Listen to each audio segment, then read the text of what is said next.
There's always a need for speed at Daytona, but also a need to finish.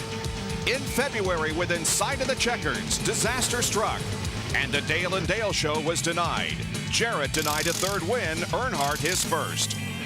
The three Hendrick drivers, Gordon, Craven, and Labonte, teamed up on Bill Elliott to sweep the first three spots, and Gordon has gone on to win 6 other times.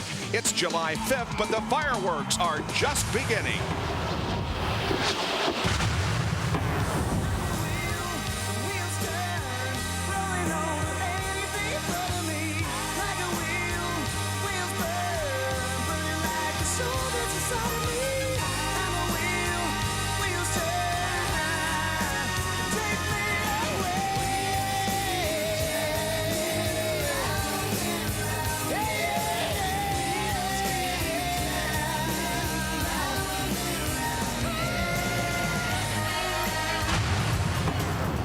Even the sweltering sun can compete for the heat emanating from this man right here. Daytona 500 winner Jeff Gordon has been on fire during the first half of the season, making his competitors wonder if his sizzle will ever fizzle. His 7 wins and 12 top 5s have put him 92 points ahead of a marked man named Martin. Sounds like stats that could take him to Winston Cup title number 2. Well, after firing a couple of duds early in the year, Mark Martin's season has skyrocketed. He has 2 wins. He's number 2 in points. And today he's trying for his 2nd win of the season at a restrictor plate track. He wants to flex the same muscle here that he showed us in Talladega. Now, Mark is as silent as he is strong, so he doesn't usually have a lot to say. Unless, of course, he wins. By the end of today, Mark Martin might have plenty to talk about. Defending Winston Cup champion Terry Labonte says consistency is the key to winning the title, and he's certainly been the model of that with 12 top 10 finishes in the 15 races so far this year. Terry may be 3rd in points, 119 behind Gordon, but he's not ready to push the panic button.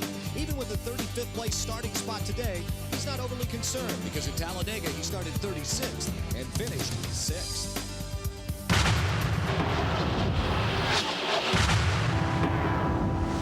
So we crossed the line and can't turn back.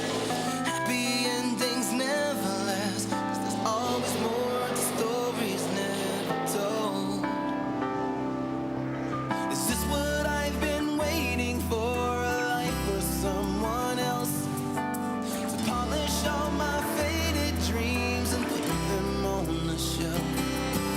Is this what I've been dreaming of? 'Cause I'm needing so much more. Just trying to get back where we were before.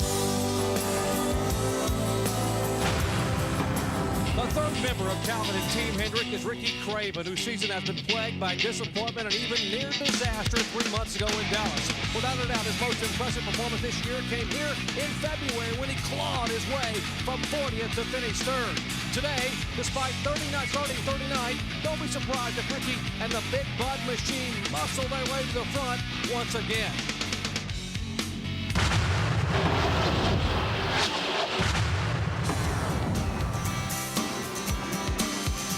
So here I am, baby, right back where I've been.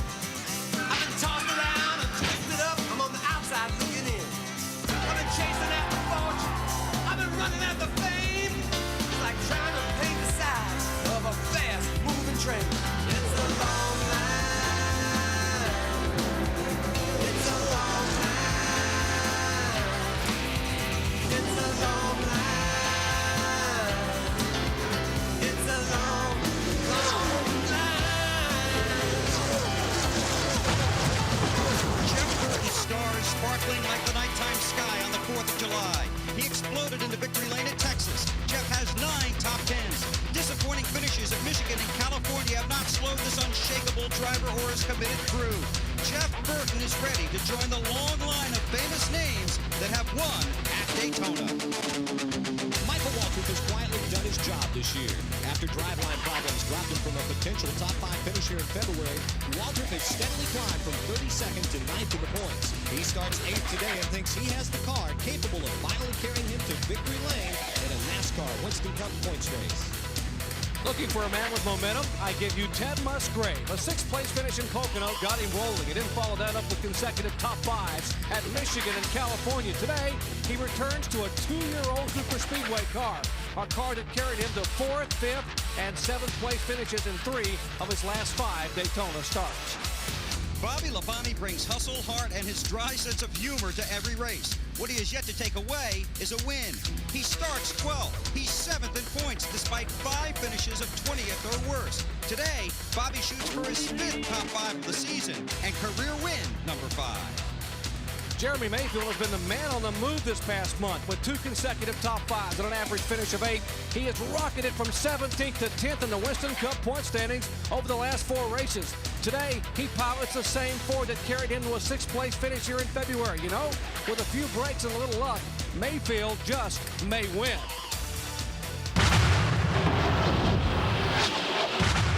His lonely eyes have seen it all.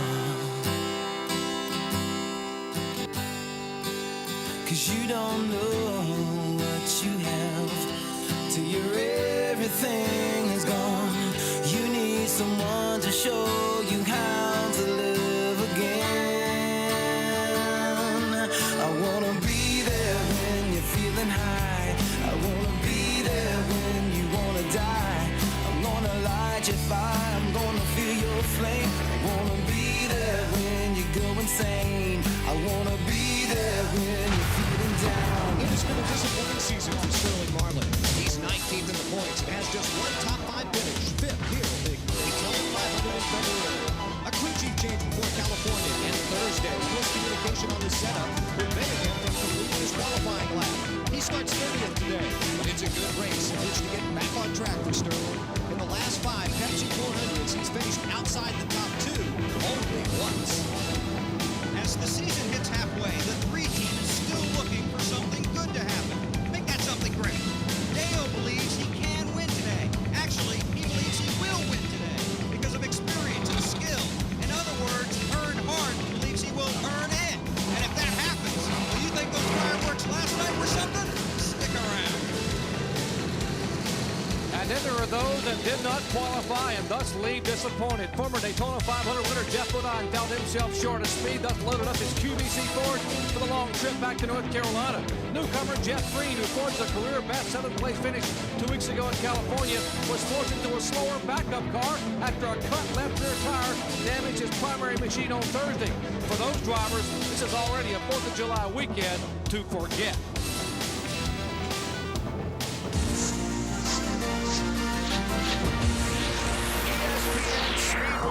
Welcomes you live to Daytona International Speedway and today's running of the Pepsi 400 NASCAR Winston Cup race.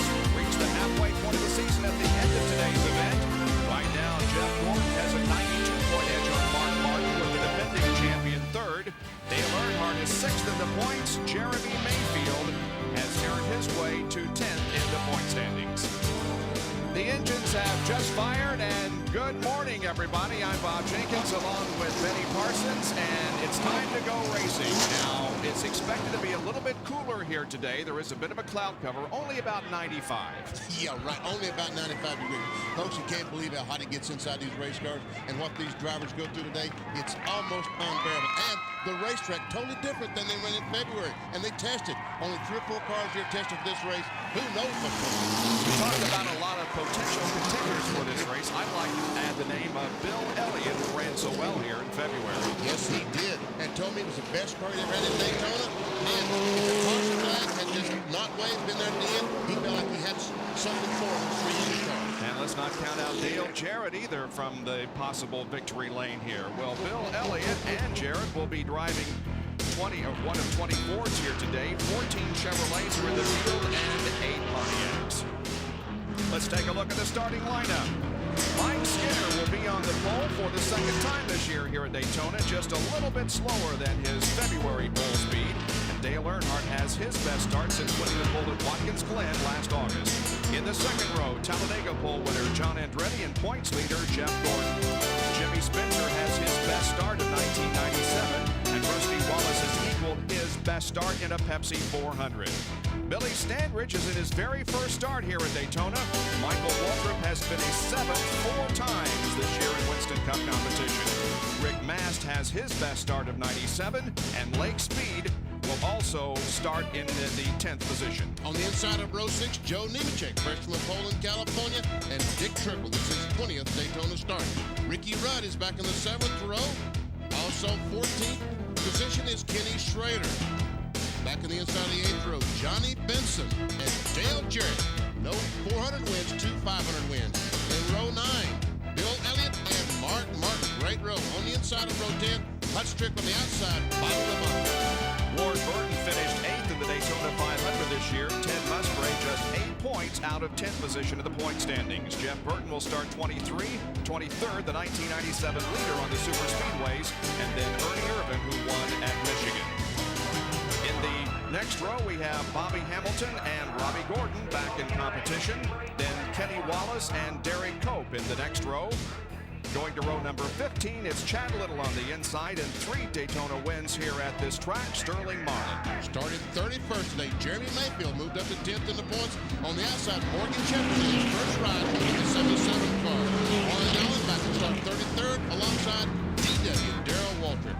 Row 18, Terry Labonte, long way to go, and David Green on the outside. Row 19, Dave Marcus and Kyle Petty. Provincials today on row 20, Ricky Craven, Brett Bodine, in the 21st row, Jerry Nadeau and Steve Wilson. 3 cars and drivers failed to make the race here this weekend, including Jeff Bodine for the first time in his career. Jeff Green also went home, as did Lloyd Allen in the number 91 car. As far as the race analysis is concerned, the event record is 173.4, set by Bobby Allison back in 1980. Will go 50 to 55 laps before they have to come in for a fuel stop, and the purse here exceeds $1.6 million. We have onboard cameras throughout the field, including one riding with Ricky Craven in the Budweiser car. There we see Ricky Craven as he shifts the thing, make sure the transmission is going to work correctly. Also, we ride along with Robbie Gordon, Coors Light Chevrolet. We see his hand already out the window, trying to get some fresh air inside. And Mark Martin, the Valvoline Ford. And we watch Mark getting ready to go. There's Bill Elliott, McDonald's car. Checks the rearview mirror, make sure everything is okay. There's Rick Mast, the Remington Ford. Great qualifying start, great qualifying run. 9th starter today. Michael Waltrip, the Citgo car. And you see he's starting outside of row 4. And finally, Rusty Wallace has our final onboard camera, as he has a great start for this 400-mile race, as traditional as firecrackers on 4th of July weekend. And we're just about set to go as the field is over between turns 3 and 4. Childress team up front on the front row. Mike Skinner flanked by Dale Earnhardt, trying to win that long winless streak. And today, the 3 car has, I think, as good a chance as he's had all year long. Finished 2nd in Talladega, the Winston 500. So we know his car runs off well on these AAA races. This could be his day. Davis made talk with him on NASCAR about 20-25 minutes ago, and when Dale Earnhardt doesn't say much, it means he is focused, and he had very little to say today. All right, the pace car pulls off. A full crowd here at Daytona International Speedway. We welcome you. Sit back, relax, have a great 4th of July weekend as the Pepsi 400 gets underway.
Steve Grissom, who started on the outside of the front row for the Daytona 500, slowed here on the main straightaway, and he is continuing to slow as they go into the first and second turns. Jeff Gordon on the outside, hooked up with Michael Walton, trying to work his way to the front.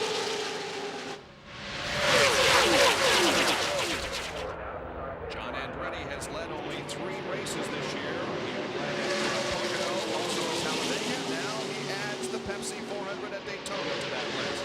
And look at Jeff Gordon pull off on the outside, beside Skinner.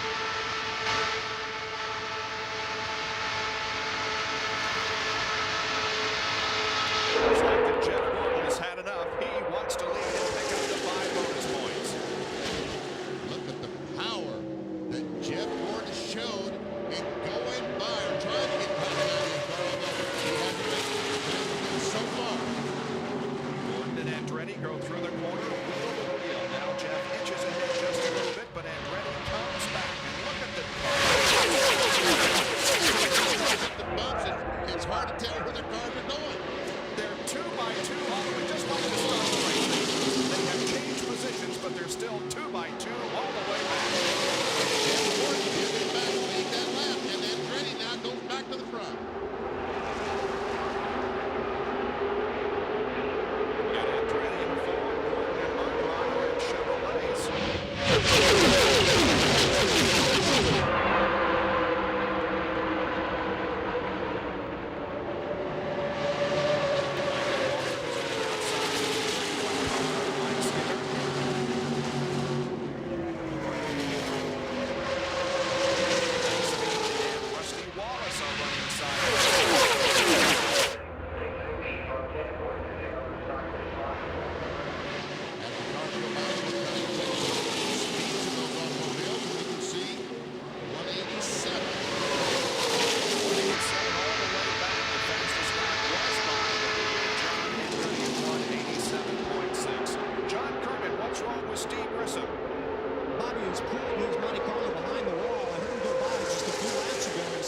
Only running on about 5 or 6 cylinders. That's what he has told the team.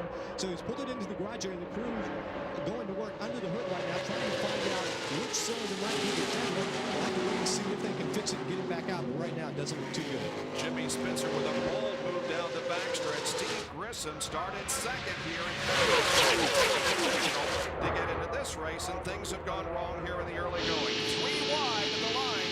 We saw Jimmy Spencer pass Mike Skinner 3 wide. Skinner said, I will repay that favor, and he goes 3 wide in the trouble to pass Jimmy Spencer back.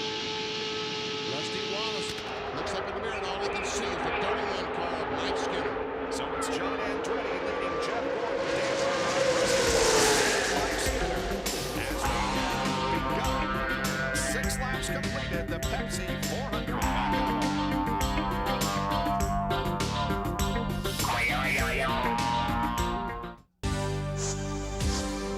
ESPN's coverage of the Pepsi 400 from Daytona International Speedway being brought to you by Pepsi. This year, drink a lot of Pepsi. Get the coolest stuff ever. By the more than 1,600 AutoZone stores across America. AutoZone, the best parts in auto parts. And by the all-new wide-track Pontiac Grand Prix. Wider is better. Back up front, we have 5 cars that are running nose to tail and pulling away from the field. The 88 machine of Dale Jarrett, the car on the move. A couple of other notes. The 41 of Steve Grissom is back in the race. Sterling Marlin had to pit for a flat left front. Running his way up to 6th place. Tells me he's going to be a factor before the day is over. So strong at Daytona. 2 times a winner of the Daytona 500. But as far as Sterling Marlin is concerned, well, more problems for that machine. There was just a moment ago coming in the pits with the left front tire flat. John Kernan, what happened to the tire? What I'm told by the team, Benny, as you can get a look at the tire right here, or at least what is left of it, he ran over something out on the track, cut it down, it came apart, and you can see this flapped around. It didn't do a whole lot of damage, but it did do some significant damage to the left front, and they had to pull that out. It's still a little bit buckled, the left front fender, so that could affect the aerodynamics and the handling on his car. We'll have to keep an eye on him, but he has lost a lap. You remember last year in this race, Sterling had initial problems, overcame them, and drove to victory. We won't count him out yet, but he has lost a lap. 5 cars now have pulled out to single file formation, led by John Andretti, also Earnhardt, Wallace, Michael Waltrip, and Jeff Gordon. John Andretti, the 98 car, the RCA car, had a very fast race car here in February, but he never got that track position to get up front. Today, he's up front, and the crew does their job. I think they're staying all day long. Looking for his first win in NASCAR. Where everybody's running at the moment with the numbers and points, the place where they started. And Earnhardt loses a few positions. And look at Dale Jarrett on the outside of the racetrack. He's got Mike Skinner with him, and they just draft on by Earnhardt. Well, they tried to anyway. Skinner and Jarrett are so very close, and Earnhardt squeezed in between the 31 car of Skinner and Jimmy Spencer.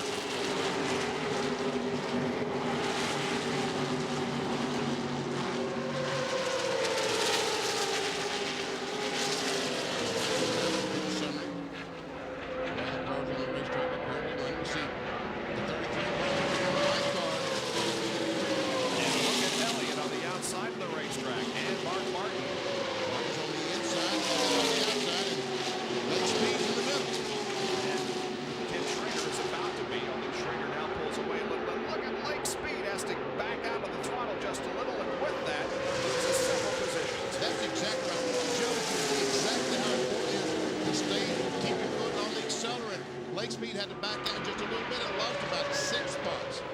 The 75 car running there on the left of the screen has a little different paint job this weekend with the Rick Mass behind the wheel. They're pushing their strength fishing line instead of Remington, so that's why the difference is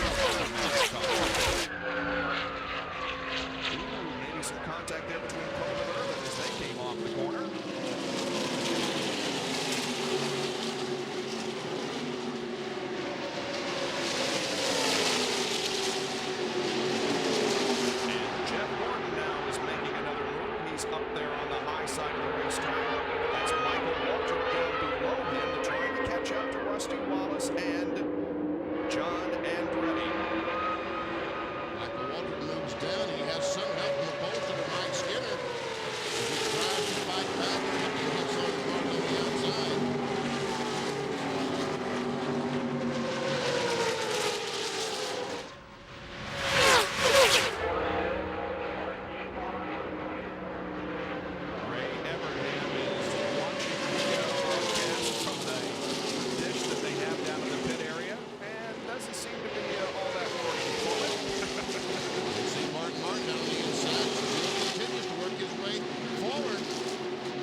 Mike Skinner now trying to get by Spencer. And let's not count out Ken Schrader, who was running very well here in the early stages in that 33 machine.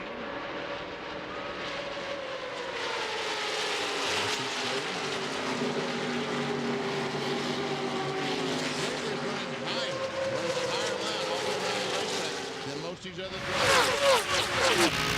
Get that working, and they work to his advantage later on today. On board with Mark Martin, you see Ken to the right of Mark as they come back past the packed grandstand here at Daytona.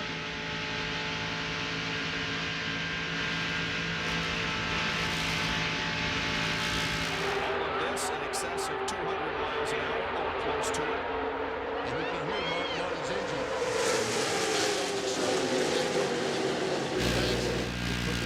Accelerator on the floor and hold it there all day long.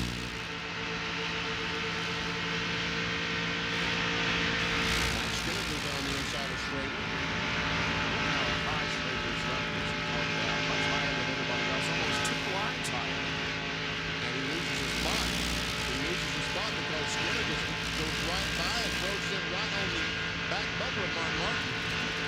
The draft just sucking him right up behind Mark Martin. Now Martin is inside of Michael Waltrip, way below that white line before they got to turn one. And Martin got a great run and just blew by Michael Waltrip. Now where's Skinner? Remember, he was behind Mark just a moment ago. He's not there now. And here comes Mark. He still tries to work his way on the inside of Spencer. And let's go 3 at last. Down on the bottom side of the racetrack. As Ricky Rudd working up behind the 10 car. Jeff Martin at 99. Still. Oh, Schrader in the wall. But saves it. One person got together with Kenny Schrader, forcing Schrader up into the wall, but a nice save, and everything is okay. We hope, yes.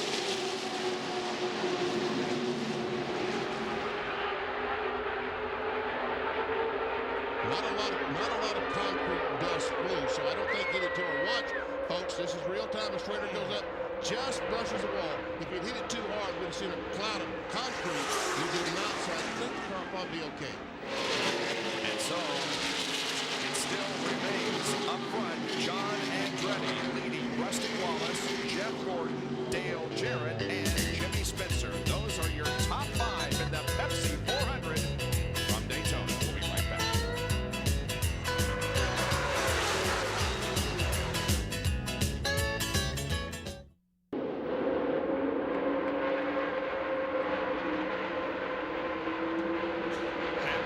Safe 4th of July weekend to everybody. We're glad you could join us for the running of Pepsi 400 here at Daytona International Speedway. We're 21 laps into this race. Mark Martin has moved up to 6th position. He started 18th. By the first lap was up to 14th, so he gained 4 positions in lap number 1. He's racing alongside Michael Waltrip now for that 6th position. And Mark Martin is telling his crew that his chassis is not right on the car. Pit stop.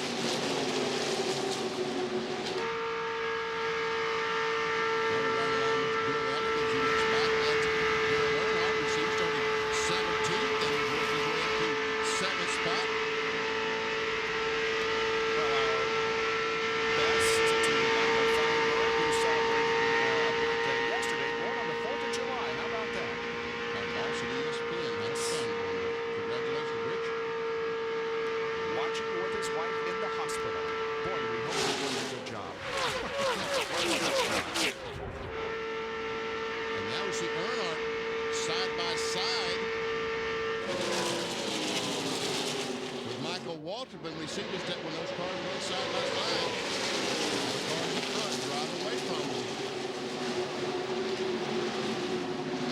Here's Bill Elliott moving to the inside of Mark Martin. He takes a spot away with ease. Alongside Dale Earnhardt, Jeff Gordon trying to get around second place Rusty Wallace. And Rusty said, it's my spot now.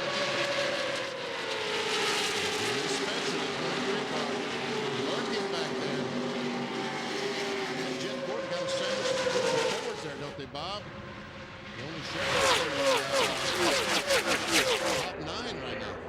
Jess Benny will be in the booth here this weekend. Ned has other responsibilities with CBS, and so isn't with us today. We look forward to having him in the booth with us once again. I'm sorry, Dale Earnhardt is also in the spot. Bill Weber? Yeah, Benny, just watching Michael Waltrip, who's off to a good start. He had a good qualifying effort here and usually runs well at these restrictor plate tracks, just hasn't posted the finishes you really want to see. Although we did have a top 10 finish here a year ago.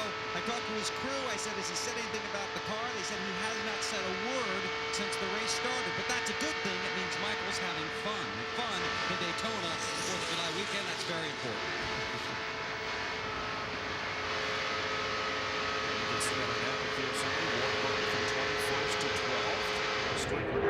Several positions. Now Mark Martin, after he made that big run, is starting to fall back, so that chassis he was talking about, obviously the rear is stuck ahead.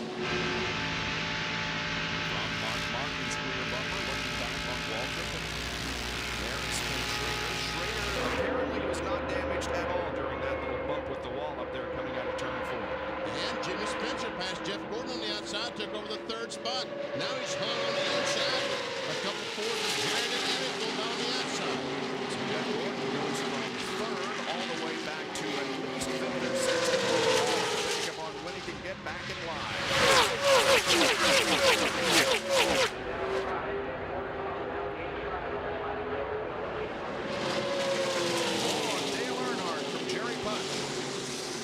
Drivers don't usually talk too much during the green flag conditions here in Daytona. Earnhardt is a man of few words anyway. And the only thing he has said since the green flag wave was time off, indicating the car is very, very tight coming off turn 4 and off turn 2. They plan if the track doesn't get slippery and the car come to them, they may make an air pressure adjustment and take some wedge out on their first pit stop. Jeff Gordon was able to get back in line. You saw it looked like for a while that he wasn't going to be able to get back in line now as Larry McReynolds, Dale Earnhardt's crew chief, looks on. Tell you what, this is typical. They can look at how these cars are running on the racetrack, going up, trying to find some grip right on the bottom of the racetrack. These cars obviously not handling well. If they weren't, they'd be on the bottom of the racetrack down next to the white line. And it could be because we have cloud cover today. We really haven't had much of a cloud cover in the last 2 days, and so maybe everybody is set up for a hot and slick racetrack. That's probably one reason cars are so tight today. A lot of them is mainly about pushing or being tight.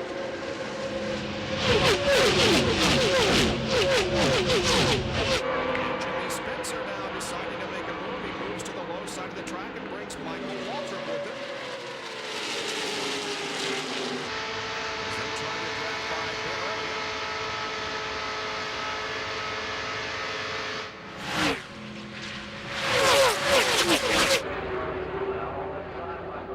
And Warren Burton, the 22 car, is trying to work his way to the front. That's the highest running Pontiac in the field at the moment. Warren Burton in 11th.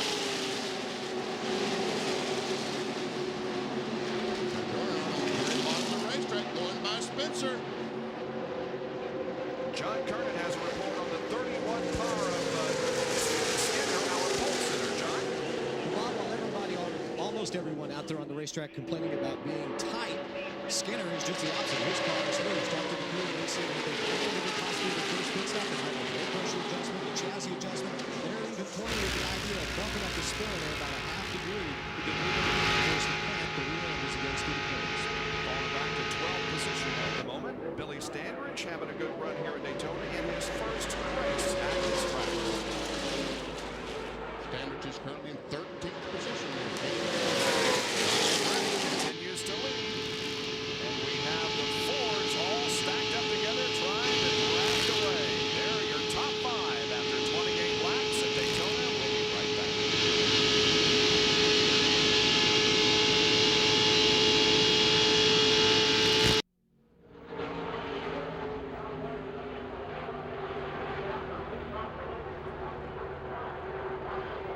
The Pepsi 400 live at Daytona International Speedway as we reach the halfway point of the 1997 NASCAR Instant Cup season. 32 laps completed. John Andretti is at the front of the field. And Dale Earnhardt went 3 abreast in turn 1 to get by Warren Burton. And Ward is on the move. He started back in 21st position. Right up there fighting for the top 10 spot. You see Billy Standridge slow.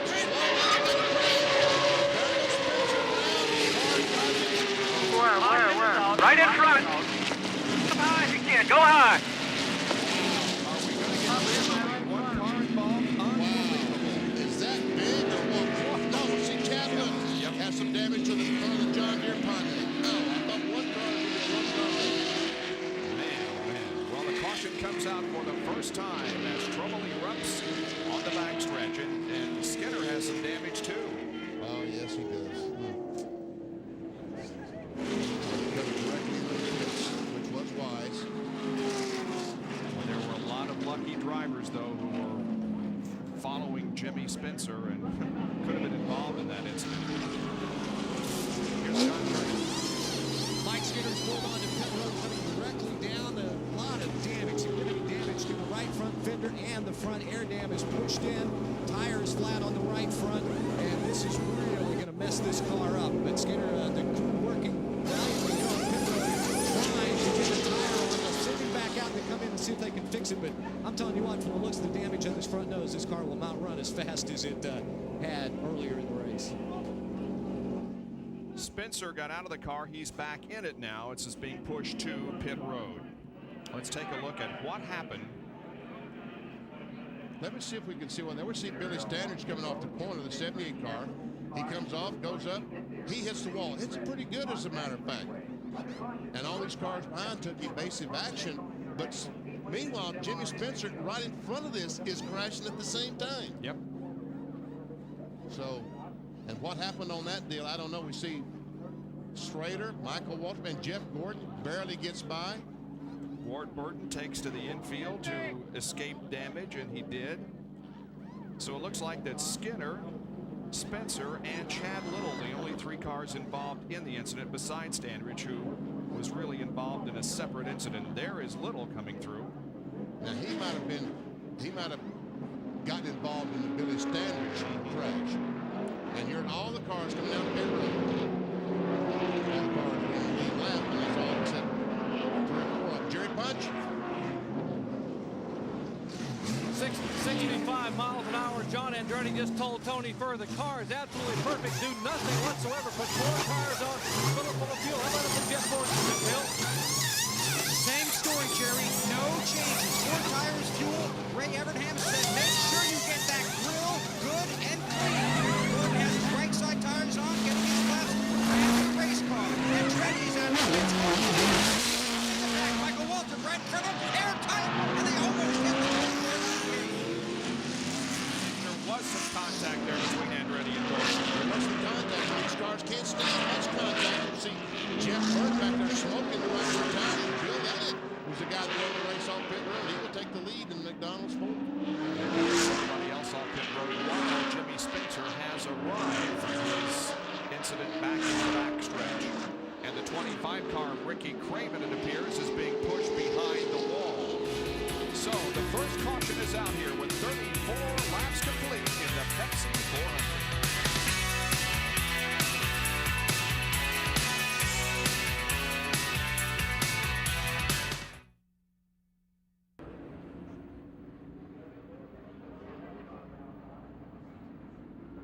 Welcome back to Daytona and the Pepsi 400. We are under caution for the first time due to an incident on the backstretch involving Jimmy Spencer and others. Let's analyze this thing and see if we can determine exactly what happened. Well, here's Billy Standridge. Here's the car. He's going to hit the wall. But now right in front, watch right here. That's Mike Skinner. This car is Skinner. This is Spencer. What's going to happen? I will speculate that Skinner's going to try to squeeze into that hole. When he does, he touches the left front fender of Jimmy Spencer's car and puts his car into the outside retaining wall with the right front. And there we see Spencer and Skinner sliding down the backstretch. And I would guess that someone ran in the back of Chad Little and turned him in the wall as they're all trying to stop to avoid this crash. And there we see Chad Little with some damage to the front of his car. Mark Martin drove through the whole mess. We'll take a look at it from his perspective. Never seen Billy Standridge go to the wall off turn 2. All of a sudden, Martin sees all this, starts waving to the people behind him. Hey, slow down, slow down. And all of a sudden, the car just slides right across the racetrack in front of him. He puts it in 3rd gear and drives off. Then everybody came into the pits and watched the race off pit road.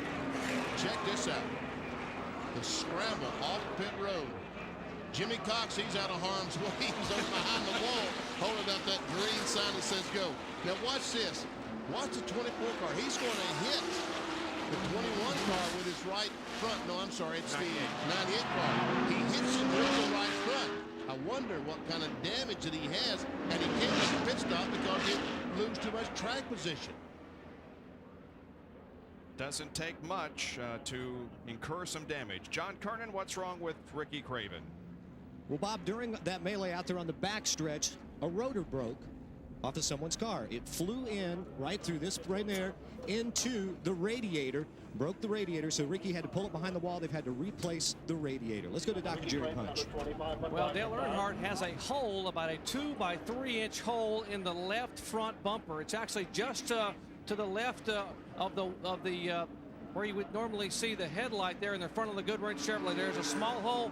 They're suspecting it may have been upon impact with Bill Elliott early in the day, but there is a hole just to the left of where it says Monte Carlo there on the left front of the car, where it's indented back in there. By the way, during his pit stop, there's the hole. You see as the car comes closer, you see that small hole in the front bumper area. They did take a rubber out of the right front of the car number 3, and now you get a better shot of that hole. 2 by 3 inches in the left front of the Goodwrench car. Took a rubber out of the right front, made an air pressure adjustment to try to loosen the 3 car up so he can get it to turn in the corner. Here's the pit summary. John Andretti will line up second. He was first when he came in for a pit stop. Rusty Wallace from second to fifth. Jarrett from third to 12th. Bill Elliott picks up 3 positions. He's the leader as we're about to go back to green. And Ken Schrader lost 1 position from 5th to 6th. Yep. You see, the 75 car had to go the end of the line because his crew, a tire was loose on pit road. And the penalty got to go back to the end of the longest line. Bill Weber, how about the right front fender on Jeff Gordon's car? Well, Benny, they did make contact down there. Ray Evernham said they're going to watch these next 2 laps as the green goes back out to see how the car handles. They don't think the damage is too severe, but they're going to find out when these cars get back up to speed. And so Bill Elliott leads the charge down into turn number 1. That's Sterling Marlin to the inside. He's trying to get the lap back, and Dale Earnhardt has already picked up about 3 spots in a quarter of a lap. 33 car. Meanwhile, Sterling Marlin trying his best to get a lap back, but so far not successful. And here comes Andretti down to the inside. Goes by Bill Elliott. Well, that car is very strong for John Andretti. He led before the caution, and now takes the lead as we go back to green. When they come lap with Bill Elliott in second position, then Michael Waltrip, Jeff Gordon, and then Rusty Wallace. Look at Dave Jarrett trying to get around Sterling Marlin. And Jimmy Spencer, is he still a lead lap? You know, he's a lap down, but look, he's still got a very good race car. Yes, he is. The back stretch and some damage to the car. They're the top 10. Ricky Craven returns to the racetrack. Bill Jarrett, the car still taken by Sterling Marlin. On the lap car. Well, just speed they're running. And here comes Earnhardt. And Kenny Wallace coming along behind him.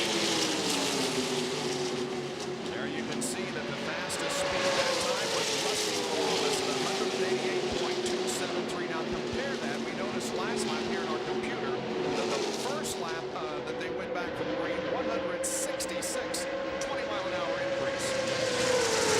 If these tires get some laps on them, they will slow down to probably 184 miles per hour. They'll slow down about 1 second from now to start the run to the end of the run.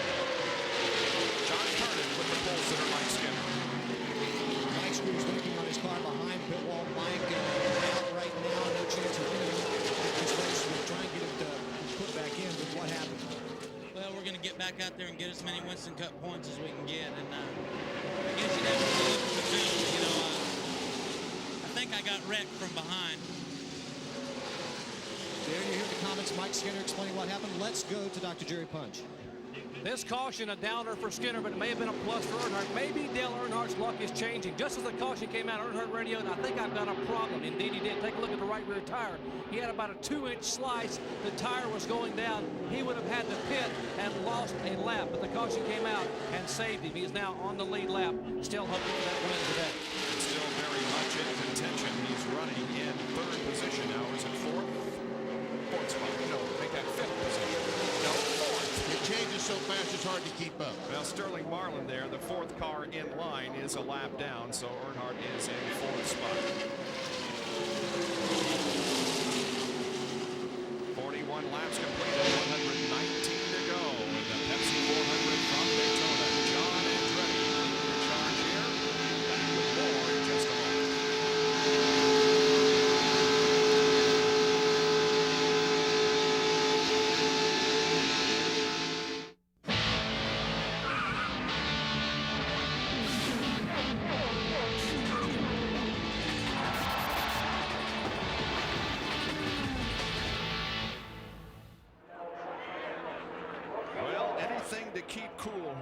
the Florida sunshine. 97 degrees here, the highest ever at Daytona this time of year. And Hendrick Motorsports fan is cooling himself off. There are the top 5 being led by John Andretti.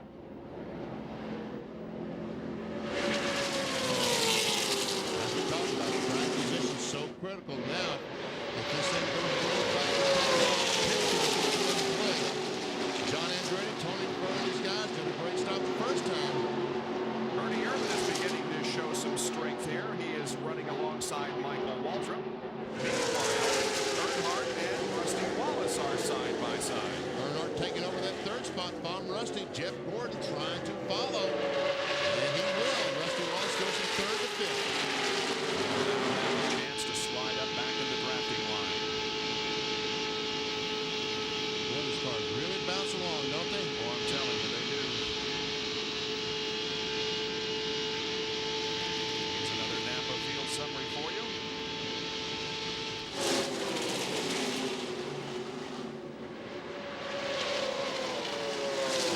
In 8th position, up from a 23rd place start, and Ted Musgrave appears in the top 10. Kenny Wallace, 13, started 27th.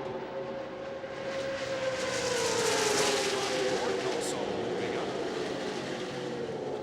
Oh! Elliott and Earnhardt make some contact. This is a battle for second spot. Got Chevys on the high line and Fords on the low side. Still will not give up, trying his best. Get back to the front, hoping to get a lap back, and here comes Spencer. Spencer makes it 3 wide with George Brooks in the middle and Jarrett on the outside. There's one thing that Jimmy Spencer won't do, and that's give up.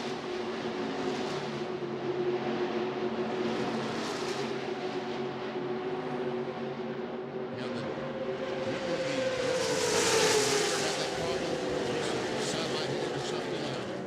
the Daytona News Journal ran a headline that said that the total about the crash, and the prison said it wasn't even Jimmy Spencer's fault.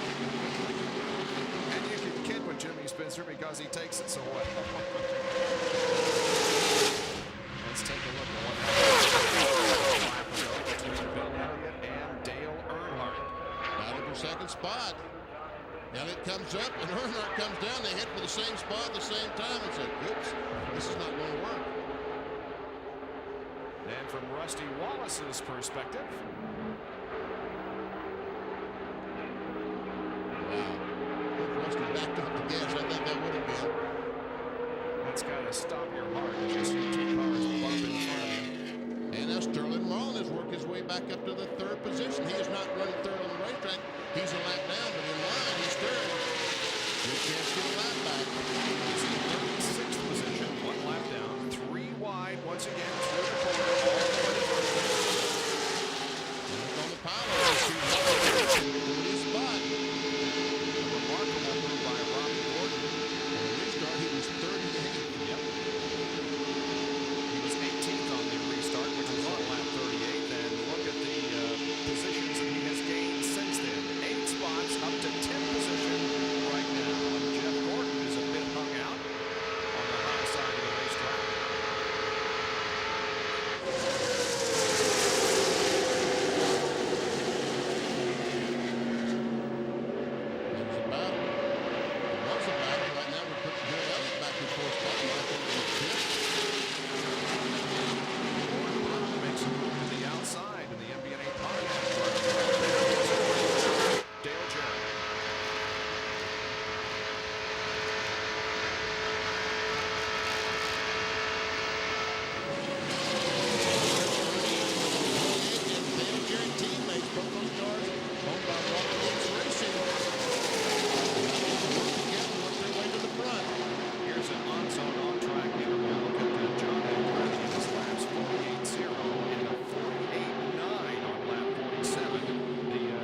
Martin on that pit stop, Steve Neal told me 3 rounds of wedge out of the car, and they dropped the air pressure half a pound, hoping to help improve the handle on Mark's car. Now, in that last incident on the backstretch, one guy that really got out lucky was Ricky Rudd. His right front tire was cut severely when he ran over debris at speed. Rudd was able to limp back here and get back out on the track okay. He was 13th when the caution came out and only lost 3 positions. He lost those when he was blocked in by the 42. You hear us talk about the interliner a lot? You can see that pretty handily right here. It is still fully inflated, and that helped keep Rudd safe and get back to pit road. Both Rudd and Dale Earnhardt were benefiting from that caution that we had. Jimmy Spencer got sideways back in the backstretch. Ricky Rudd started 13th, currently 17th, but is running well. And we're trying to see whether this group will be able to catch up with the leaders. The first 6 or 7 running side, or rather nose to tail, while the others battle for position side by side. John Andretti, the leader of this race, with Dale Earnhardt in the second spot, and Rusty Wallace in third. We'll be right back.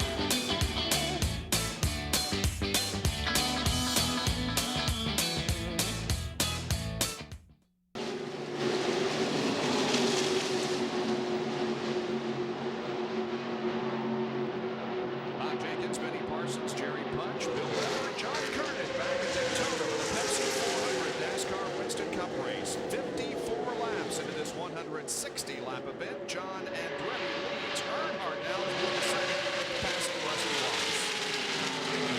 Still in the arm, he's the lap down, had a flat tire early on. Had to make a green flag pit stop.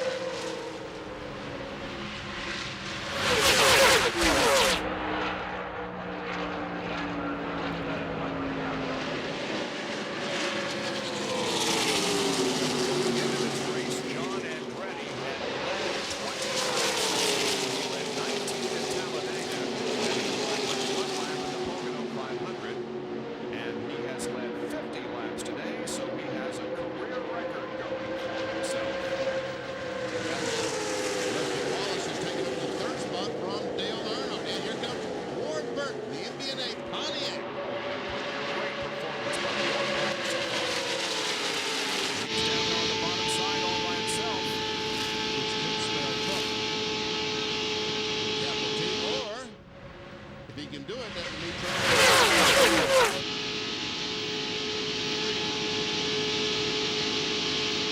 Michael Waltrip is also running the low line below Bill Elliott. Now Ward gets back in the...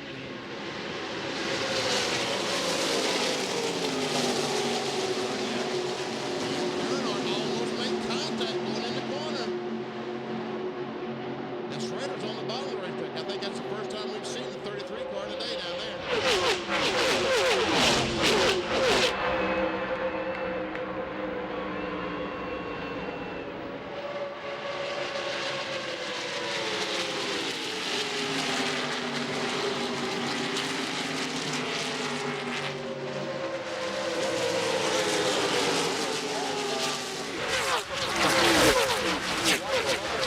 It's the very top of the racetrack.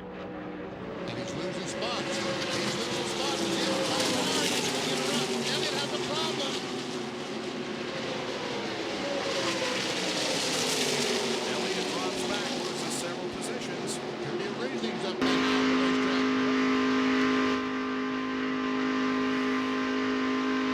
Everybody going around him. Bill Weber. Could be an engine problem on the 94. Bill has told his crew it is missing. It is missing. They're scrambling down here on pit road. We'll get an update. Well, all you do is ride it out at this point and watch everybody go by you. Tough break for Bill Elliott. There's Terry Labonte to his left.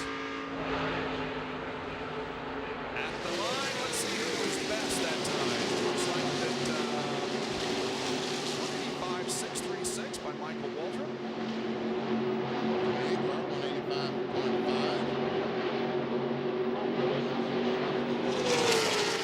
And short Bob Bill Elliott down in about 23rd spot, 177.2. So obviously something amiss on that car.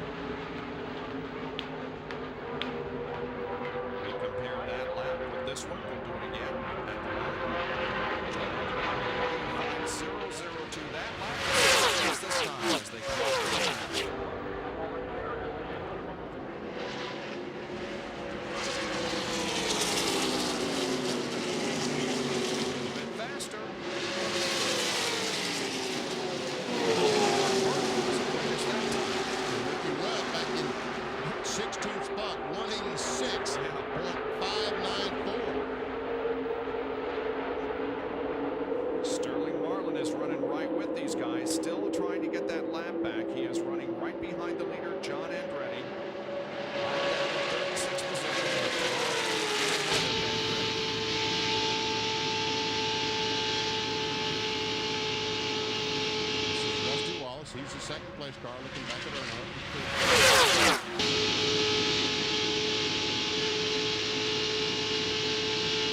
Under caution for pit stop. Jeff Gordon has been dropping back here. He's out of the top 10. Did he have some damage with that incident with Andretti on pit road? He does have that little bit of damage, Bob, but Ray Abraham told me that's not affecting the car. It's just when Jeff gets trapped back in traffic, which is what will happen now. There's so much turbulence, it's going to be very difficult for these guys back in the pack to work their way back up to the front today. You have that normally slick track that we have here in July. The turbulence on the track, extremely difficult to handle today. So the guys up front are running in that cleaner air, enabling them to pull away. The guys that are just a tick off the pace are back there not only fighting to get up front, but fighting to get through that turbulent air. Since the restart, he has fallen from 4th back to 11th. Talking about Jeff Gordon. Gary Cope in front of him and Ricky Rudd behind him. Cope in the level spot now. And there's the distance up to the leader, John Andretti.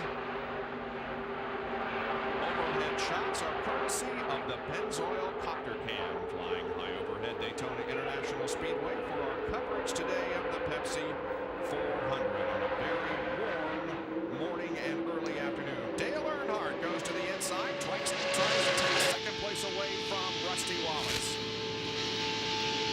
That's up close to running at 185, 187 miles per hour, and Rusty loses his spot.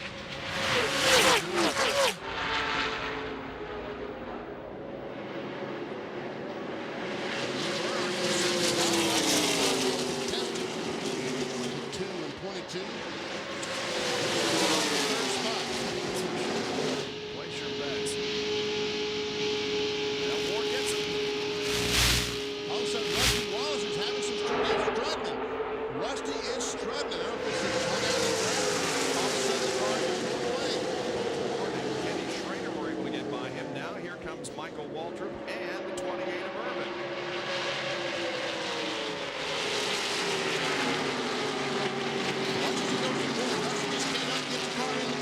Something wrong with that Miller Lite car. Falling from second position back to 7th and maybe going even further.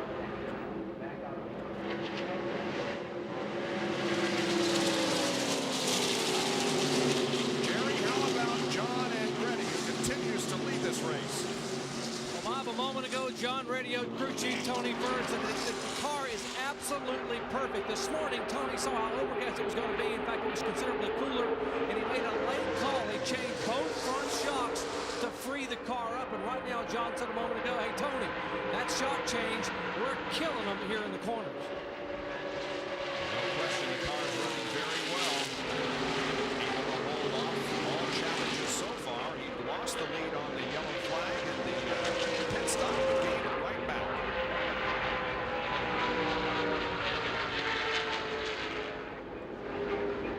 Once again, as you watch the NASCAR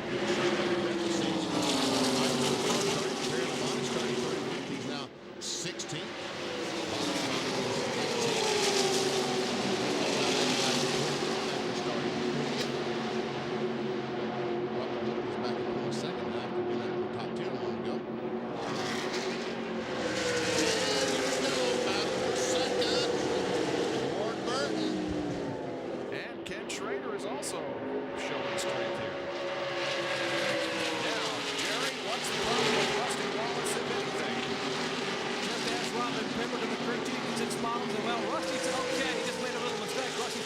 Got out of line.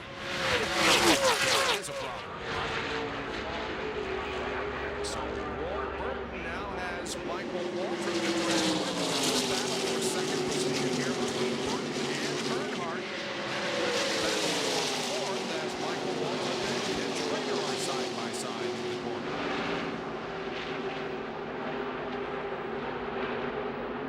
Burton pulls ahead slightly up. Dale Earnhardt goes to second position.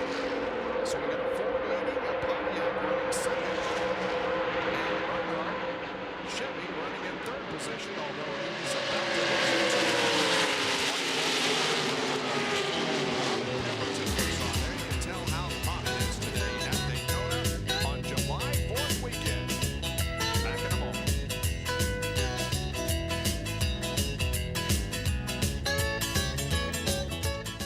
State Motor Oil for a clean running engine. This is an 830 CFM carburetor. That means it flows about 830 cubic feet per minute. The driver hits the throttle, opens it up, air and fuel goes in and gives it the horsepower. At Daytona and Talladega, NASCAR slides an aluminum restrictor plate under the carburetor with 7/8-inch holes. This 7/8 hole will probably flow only 300 cubic feet per minute, therefore robbing the engine of approximately 40% of its horsepower. Most of these cars are running 750 horsepower. Now, about 450 horsepower. Let's show you a couple of things the engine builders, along with brass, will carburetor do to gain some of that horsepower back. First of all, the throttle shaft. It's a 1/4-inch rod that goes through the base plate of the carburetor. And watch where they concave the thing right over the holes of the restrictor plate to gain some of that horsepower back. Next, the fuel discharge nozzle insert, commonly called the booster. Now, normally it's straight like that, but they taper it for restrictor plates. This taper directs the fuel into the small 7/8-inch hole. You know, folks, we're only talking about 5 or 6 horsepower, maybe 3 horsepower each. One for the throttle shaft and 3 horsepower for the booster, but that's 6, and that's about 1 mile per hour on the racetrack. It's become a real science, and we might mention one other thing. That is, the restrictor plates are handed out randomly. You don't take them home. Speaking of restricted performance, Rusty Wallace certainly falls into that category in his 38 career restrictor plate races. Only 1 top 5, 9 top 10s, and his average finish is 21st. And Rusty is having problems here today after running up in the top 5. He's now back to 8th position. And there's Jimmy Spencer passing him. Remember, Spencer is not on the lead lap. Dale Earnhardt to the inside of Michael Walter for 3rd position. And here comes Ernie Irvin to 4th. Well, he's trying to take over 4th, and he will. Michael Walter falls in right behind him in 6th car. John Andretti still continues to lead. Warren Burton still running in 2nd position in a Pontiac. Remember the last time a Pontiac won here at Daytona? 1984 with Richard Petty. His 200th career victory. The president was here, Air Force One, landed over by the backstretch. What a day that was. And Hutch Strickland, a good run today for the Circuit City car. He's up in 9th position.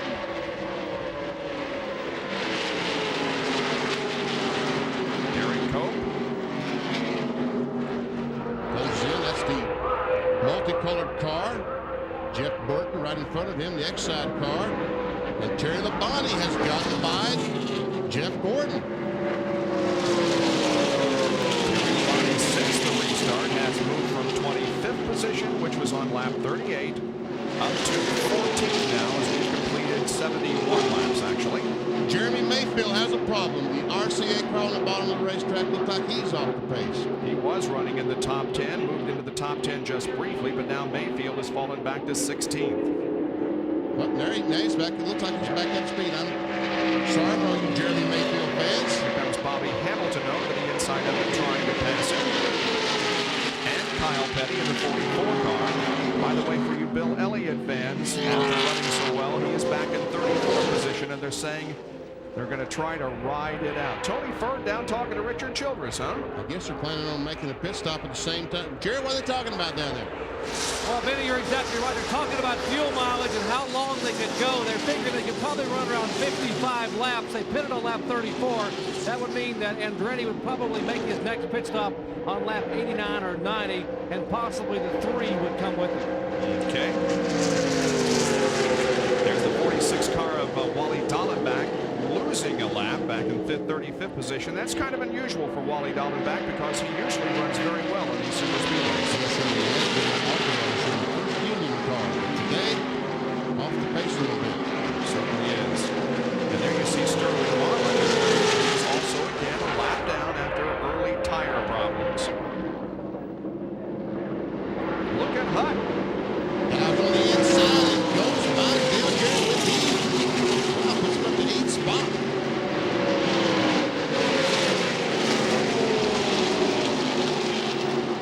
See those cars running side by side and battling back at 183, 182 miles per hour. The leader running 184. And remember, when it's the green flag, the cars on the fresh tire, 186, 187, look, down to 184. And you wonder if tires make a difference, fresh tires make a difference. You can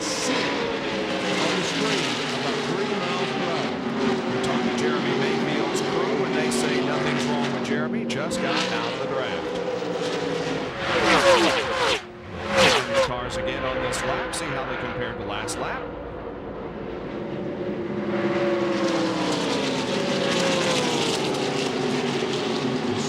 The leader this time, Rusty Wallace, was half an hour faster than the leader. And Rusty's worked his way back. And Ernie Irvin is up in third spot. Let's see, around 184, even faster than the leader. And Andretti was faster that lap than the previous one.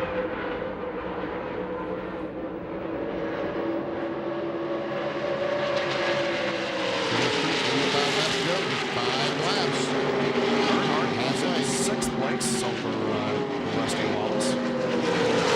Here's Hunt. He's 8th in the Circuit City car.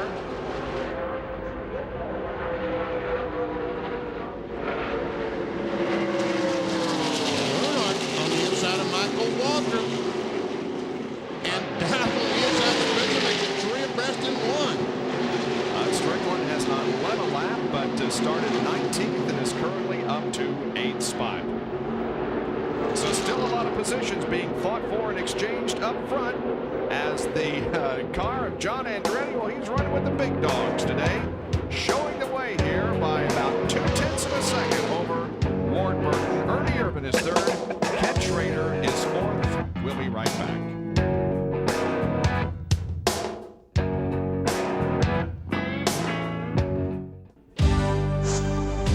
Welcome back to ESPN Speed World, live today at Daytona International Speedway for the Pepsi 400. And we're being brought to you by Quaker State, the quality your car deserves. By Smooth Busch Beer and easy drinking Busch Light, Busch, the official beer of NASCAR. And by Daytona USA, the ultimate motorsports attraction. One of the many things to see here in the Central Florida area. Well, Sunday at 8:30 Eastern Time, the auto racing excitement continues on the Deuce with coverage of 3 Legends car races, late model stocks, and Parts Truck Series from Lanier, Georgia. Only on the Deuce, Sunday at 8:30 Eastern Time. Here we go, the 98 car, Larry McReynolds, Tony Ferrer. Got a lot of discussions going on there. And we see Ray Evernham and Tony Glover talking things over. Glover, of course, now working with the Joe Nemechek car. Well, we're reaching the halfway point as they cross the line this time. John Andretti will lead the 80th lap. We're halfway through the Pepsi 400 in a race that's going very, very quickly. $10,000 from Gatorade for doing that. He's not going to do that for long now. John Andretti. And Dale Earnhardt goes way up on the racetrack. He's running in 4th spot.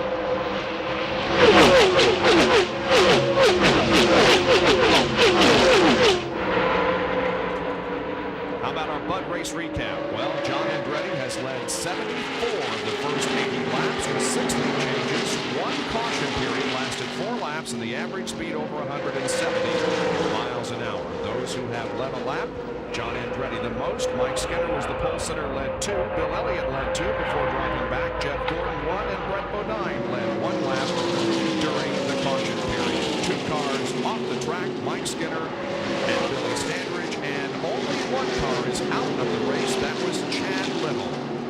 Jerry Punch, what's the report on pit strategy? Pit stop should be coming up soon. Well, Bob, as fast as John Andretti is, you still need help when you make a pit stop. You got to have a partner to draft back up to speed, and therein lies the problem for John Andretti. You saw the discussions a moment ago. Tony first says they have to pit on lap 89 because lead has hurt their fuel mileage. They cannot go past lap 89, and that's the problem because the guys behind them, the 22, the 28, and the 3 and the others can maybe go to lap 91. They help them. They're trying to find someone who will pit with them on lap 89. They just sent a runner up in the 24 car to see if possibly even Jeff Gordon will come down pit road with them and come back toward the front. But right now as it stands, they will pit all alone on lap 89. Okay, so that's only 7 laps from right now. And speaking of Jeff Gordon, he is back in 18th position. And Rick Mast is in. 75 car coming down pit road. John Kernan, what's going on? Well, it's regularly scheduled pit stop for Rick Mast. last pit stop, the crew had a good stop, but they let a tire get away, so they had to go to the end of the longest line. Right side's going on. They've got a wrench out to make an adjustment in the left rear. It'll be a 4-tire change for Mass as the crew comes around. Second can of gas is in, but he's pitting all by himself on pit road, which means that once he goes back out on the track, he will not have drafting help.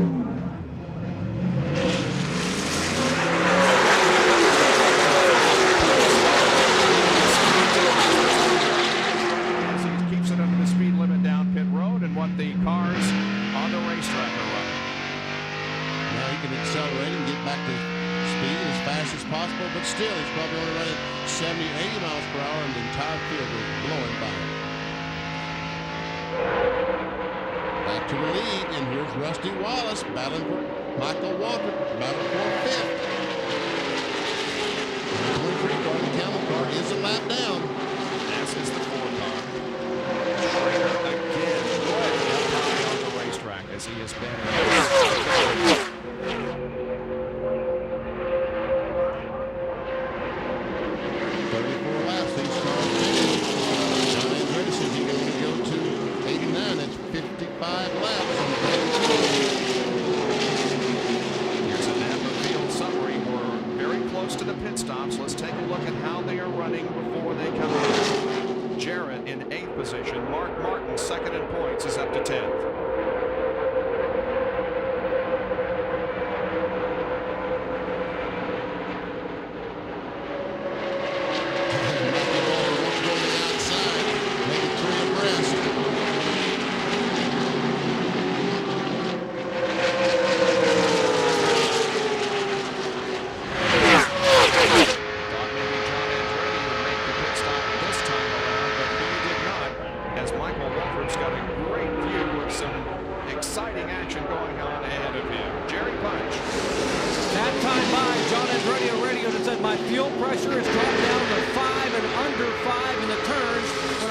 Straightaway goes back up to 7.5, but I've got to come next time. So he's going to come down pit road, possibly next time.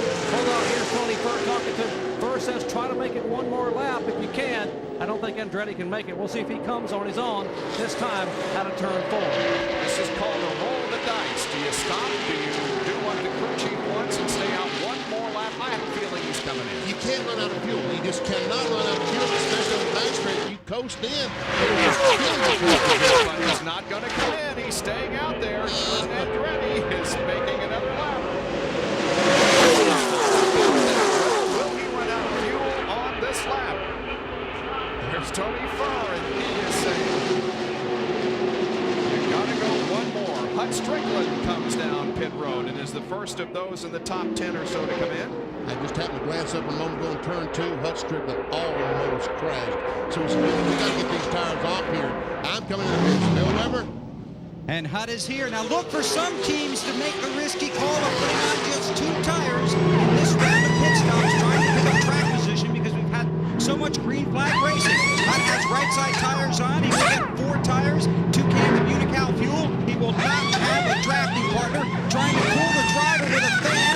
Plenty of fuel in the car now. Waiting for the 24 to come down pit road as the Rainbow Warriors climb up on the 1. And the 8 leads to Jerry Punch. Well, they rolled the dice and they won because Andretti indeed made it one more lap as Tony Furr won it. And here comes Jeff Gordon down pit road. Tony Furr just run down the Gordon pit and asked for help. The 24 flashes by. The 98 comes to a halt. 4 tires. They will clean the windshield. You hear John Andretti revving the engine. Has the clutch in. Does not want to stall it. The chance to pick up the upwind. Right side tires are on. Left front lug nuts off. Left rear lug nuts off. Left front and left rear tires on. They're about done. Let's see 4 tires for Gordon. A wedge adjustment. Fuel is in. Gordon's going to beat out Andretti. They'll be able to draft together when they get back out on the track. Andretti and Gordon. Andretti pulls in front as they get back on the racing surface. So we'll watch those 2 hook up as the green flag continues to be out. Ward Burton has now picked up the lead. John Curtin. And problems for Terry Labonte. He almost missed his pit. He's going to have to back it up. He's in. He's out of the rear end's out of the box. The NASCAR official has not said anything. The right one can be out. It'll be a 4-tire change is what we planned. I think Terry just didn't see his pit in time. Now they're coming around to the west. They had a little bit of a problem on the right with Derek running the engine. Tell them to hurry, hurry, hurry. They make sure the grill is cooled off. Sitting, waiting, getting the lug nuts tightened. Tire, and Terry Labonte is headed down pit road. And the interesting thing that we saw when Hutz Strickland was pitting was the portable fan that one of the crew members took over the wall to cool him off. Ted makes his pit stop and goes back on the racetrack. There we see Terry Labonte as he exits pits. And John Andretti got lucky, Bob, because when he goes back on the racetrack, he was able to hook up with the lead grab and really doesn't have to run out there by himself. He can hook up with some fast cars and maintain that good speed. Washington comes off the corner on the back of that 21. And with those fresh tires, John Andretti going by the 21 car, going by the 22 car. Wow. John Andretti's best finish here in Daytona, 23rd in July of 1996. He has an extremely strong car today. Other pit stops are being made. Derek Cook, Morgan Shepherd all in, so is Brett Bodine. They're in and out of the pits as the action continues on the racetrack. And Dale Earnhardt now has led a lap, getting the 5 bonus points. John Andretti wants to get back in front in case the caution flag should come out. He can make it right now. If the caution comes out, he can make up 2.5 miles on the field as Derek Cope tries to get up to speed in the Skittles Pontiac. Pretty remarkable statistic there for Dale Earnhardt. He has never, of course, won the Daytona 500, but he's won this race twice in 90 and 93. Bill Elliott has been in, so is Johnny Benson.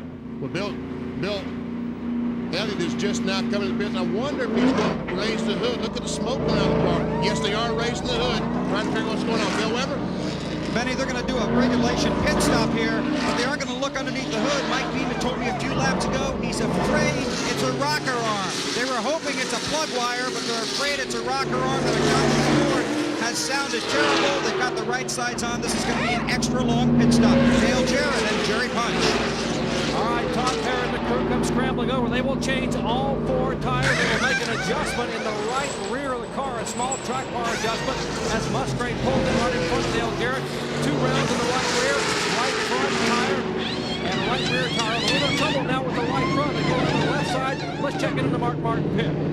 Now, major chassis adjustment on the right side for Mark Martin. He gets 4 tires, waiting on the left rear. It's done. The fuel's in, but a big chassis adjustment for Mark Martin. He leaves Dale Jarrett, and Bobby Labonte pulls away from his pit at the same time, followed by Ted Musgrave. Jarrett out with a big puff of smoke as he spun the tires coming out.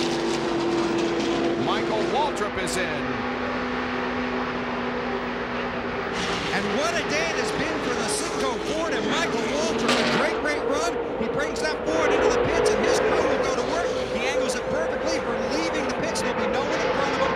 They're going to make a 4-tire change here, put in the fuel, and they will make a chassis adjustment. 1 round, now a second, now a 3rd round out of the Citgo Ford on the right side. Working on the left side tires. Michael Waltrip sits in the car. They clean the windshield. The fuel is in, the tires are all on, and Michael's back in the race. He'll have Rusty Wallace, maybe Ken Schrader, and perhaps Kenny or Jimmy Spencer as a drafting partner. A loose tire out in the grass from Kenny or from Rusty Wallace's pit, actually. It's out in the grass between pit road and the front stretch. Here comes Ward Burton in. He led a lap a few laps ago, but now comes in for his stop.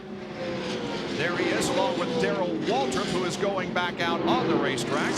The crew going to work on the MB&A Pontiac. You just saw the most courageous man here when he went out in the grass and got that tire. Bill Weber? That was pretty brave. He did that while Ward was coming in and while Darrell Waltrip was exiting the pits. Now Ward's got right side tires and fuel, working on the left side, putting on 2 more Goodyear Eagles. Fuel is in. They clean the grill, and now Ward stalls it. He's going to have to be pushed out. He gets it started. Now, when will the 3 pit? Jerry Punch? Hey, Bill Weber, listen to this. I just talked to Richard Julep. They have told Dale Earnhardt, stay out, try to stay out, watch the fuel pressure. If you can stay out for lap 97, if you can, that'll be our last pit stop. We can make it to 160. Now, if the fuel pressure fluctuates, Earnhardt will come in immediately. Wow, that will be something, Warren. If he can't stretch it to 97, this will be his last pit stop. Unbelievable. Now here is the loose tire that came from Rusty's car.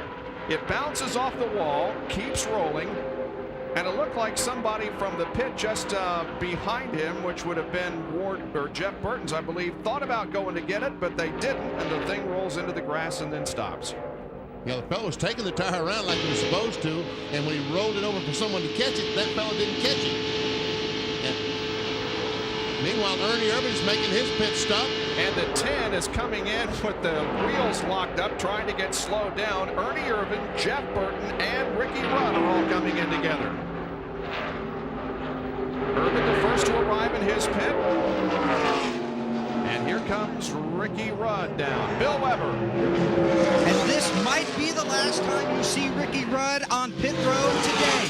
They're going to try and do this race on just 2 stops. They're hoping this is the last one. They've got the right side, so come around to work on the left, fill it with gas, clean the windshield. Jerry Punch. And they made a track bar adjustment on the X-side forward of Jeff Burton. 4 tires, 4 fuel. He is down and away, as is the car 28 of Ernie Irvin. And we're being told here in the Earnhardt pit, they said run 2 more laps, Dale, but watch that fuel pressure.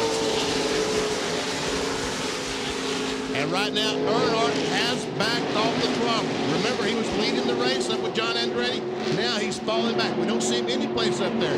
He is back to 4th spot, and all these cars have made their pit stops. And there we see Earnhardt trying his best to save that fuel. He realizes maybe he can win this race by just staying out there and saving some fuel. But right now, it's to his advantage to back off so that he will have only 1 stop to go. Jerry? And he just radioed Childress, Mick Reynolds, the crew guys, I gotta come this time. That's okay, Dale. From now, we can make it to the checkered flag. Come on in, Parker. 4 tires and fuel. The last time, hopefully, we'll see you here today. Earnhardt slows down off the banking, down the 18-degree banking. Lap number 96 of 160. Could the poor luck, the bad luck, the winless streak for Earnhardt come to an end here today in the 39 Pepsi 400. 65 miles an hour, the same car. Gonna tumble over here with 12 left to go in February. Right side tires on. They clean the windshield. They clean the grill. They put a patch over that hole in the left front grill. They used a long arm with a piece of tape on it to put that patch on the left front grill. Now through the left side. 1 pump on the jack. He has a big tire mark on the left rear fender. Left rear, left front on. Down and away in 20.5 seconds. Possibly the last pit stop for Dale Earnhardt. Here comes the field in the tri-oval. The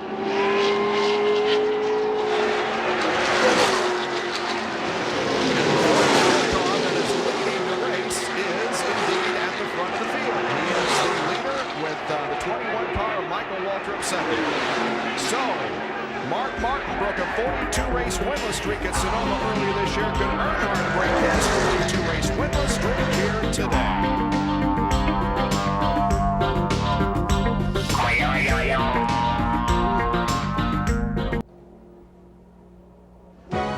ESPN's Sunday Night Baseball Game of the Week is an American League West showdown. Ken Griffey and the Mariners have the top spot in the division. They'll take their offensive showcase to Southern California to try and hold off second-place Angels. Jim Edmonds leads the Angels against the Mariners on the ESPN Sunday Night Game of the Week. Back at Daytona, and the Pepsi 400, which is now 99, make that 100 laps old. The 100th lap just put in the books. Michael Waltrip is leading this race. John Andretti is second, then Rusty Wallace. You see Jeff Gordon, Mark Martin.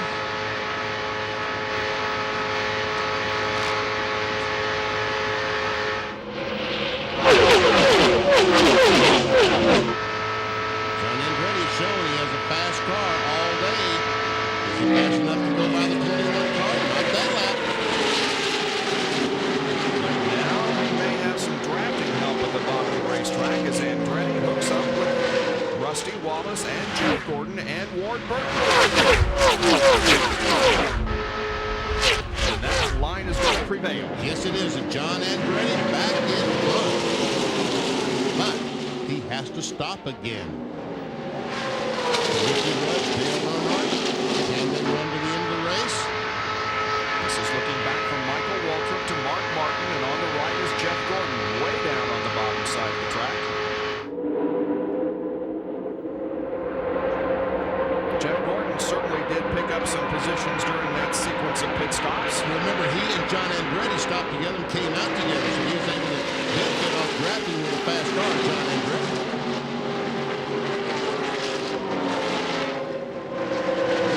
Maybe there was something wrong with Jeff Gordon's car. They came out of the pits on the first series of stops, but obviously everything is okay. And pit stop is put back in contention. There's a gang of cars. You see Earnhardt right at the very back of that line. There's Kyle Petty in the middle of the 44 car in the middle of the screen. He was leading the race when we went to break. And now he is back in 11th spot as Terry Labonte goes by, so make him 12th spot. John Kernan. As you said just a few minutes ago, Kyle Petty took the lead, and we had speculated here on Pit Road perhaps it was only a 2-tire change. No, I came down and checked with his crew chief, Bobby Kennedy. They did a 4-tire change, and get this, 17.5 seconds. But like most everybody else in the field, they also have to make one more stop. So we'll keep an eye and see if they have another quick one. Kyle Petty, 22nd in the point standings coming in. Kyle Petty's spotter telling him there's a car on the outside of him. And that car would be Derek Cope. I thought Labonte was passing Kyle Petty the last lap. This restricted plate racing, you got to pay attention because it changes every straightaway, it seems.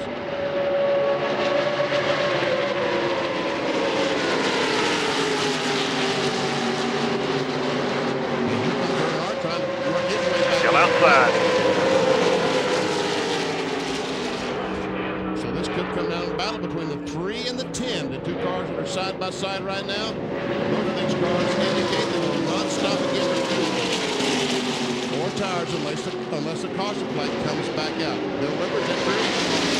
Well, for Ricky Rudd, it's true. Ricky Rudd ran 64 laps on that last fuel run. Now, they figured out the amount of fuel they used and what they had left in the tank. They need to go 65 this time to make the checkers, and they can without a problem. Jerry? Well, Dale Earnhardt ran 62 laps on that last tank of fuel. If you do the math, they're counting him coming in on lap 97, according to Larry McGrail. And that subtracting 160 would be able to go 63 laps. The only problem is the fuel pressure was for Dale when he came in after 62 laps. If we get no yellows, he'll have to make it 63 to the checkered flag. That's going to be interesting. Well, one of the guys that certainly did not benefit from the pit stops, as several did, was Hut Strickland. He was running up in the top 10, now back in 23rd position. Well, just before they ever see Hut Strickland going down in turn 1, just before the pit stop he made, I told you he almost spun, so he had to slow down for a couple of laps, and all it takes is 2 or 3 seconds. I mean, he's only right now, how far behind the leader is he now, Bob? Well, he's about 5.5 seconds. 5.5 seconds, and easily he lost 3 or 4 seconds when he had to slow down because of the tires warm.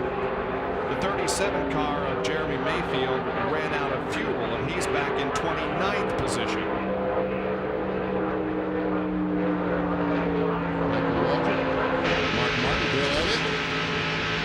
It looks like Elliott's car's back up to speed. Yes, it is. And by the way, in the last 10 laps or so, Mike Skinner has come back onto the racetrack.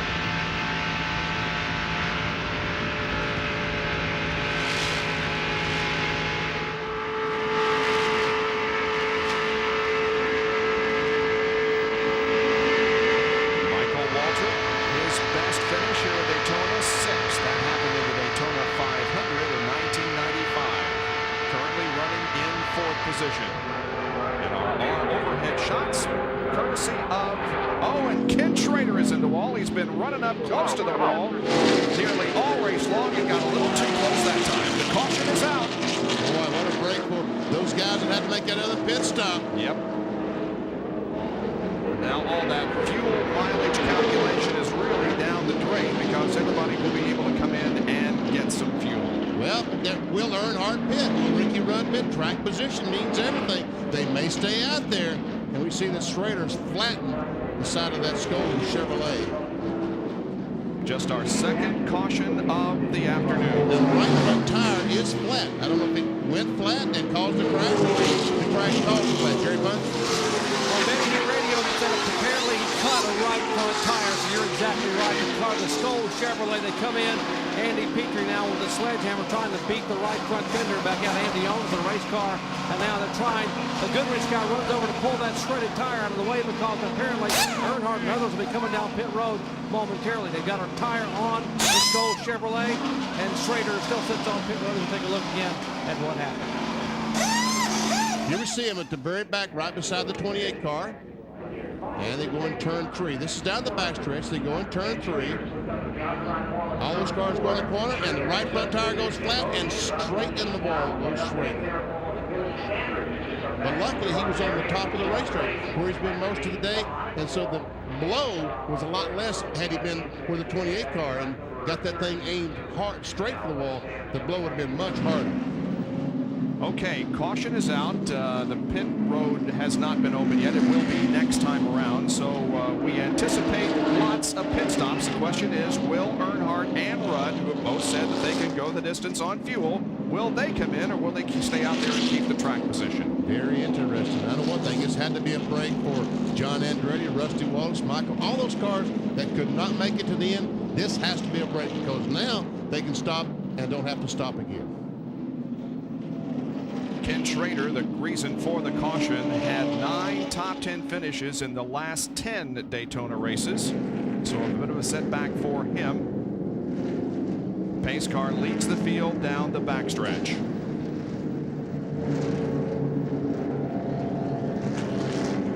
.108 laps have been completed.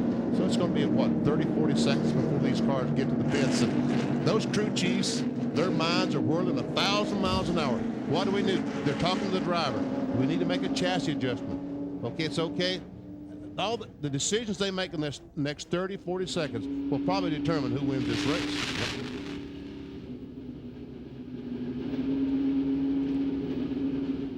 So let's see what happens here. We're going to know in just a moment as the field comes off of corner number 4. We know that John Andretti and Rusty Wallace and those people will be coming in.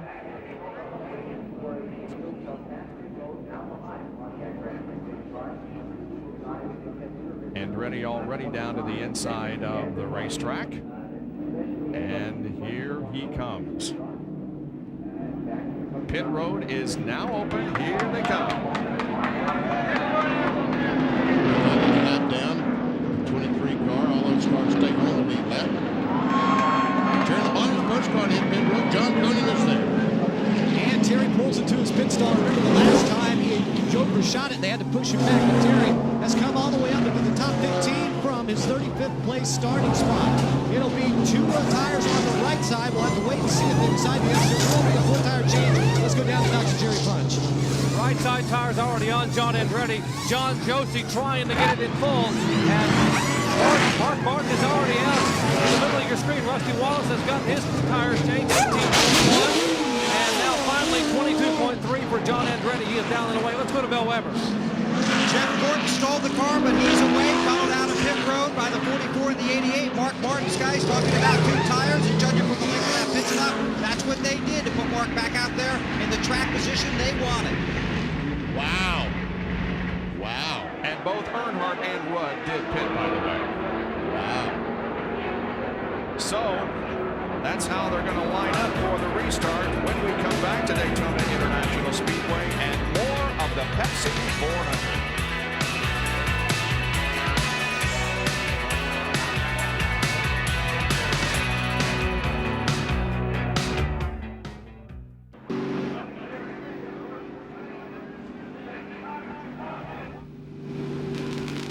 Welcome back to Daytona International Speedway and the Pepsi 400 under our second caution of the afternoon. In the pit area that time, Terry Labonte hit a tire from the 9 team and some unhappy people. Once we see him hit the car, and that Kellogg's guy says, yells to the Lake Speed crew, come on, get that tire out of the way, man. You're messing up the valence of the front air dam on our car. Those guys take it pretty serious, don't they? And in the Pennzoil pit, a possible injury to one of the crew members. See him looking at his ankle or foot. Got some ice already around it. Well, we'll check on that to see how serious the injury is. Meanwhile, we'd like to salute Pennzoil because they provide the overhead shots with the camera on the Pennzoil Copter Cam. We are under caution because of Ken Schrader's incident with the wall in turn number 3. And there is Ken. Right front tire went down right into the wall in turn 3, but not a great deal of damage to that car. He's still on the lead lap. Back in a moment.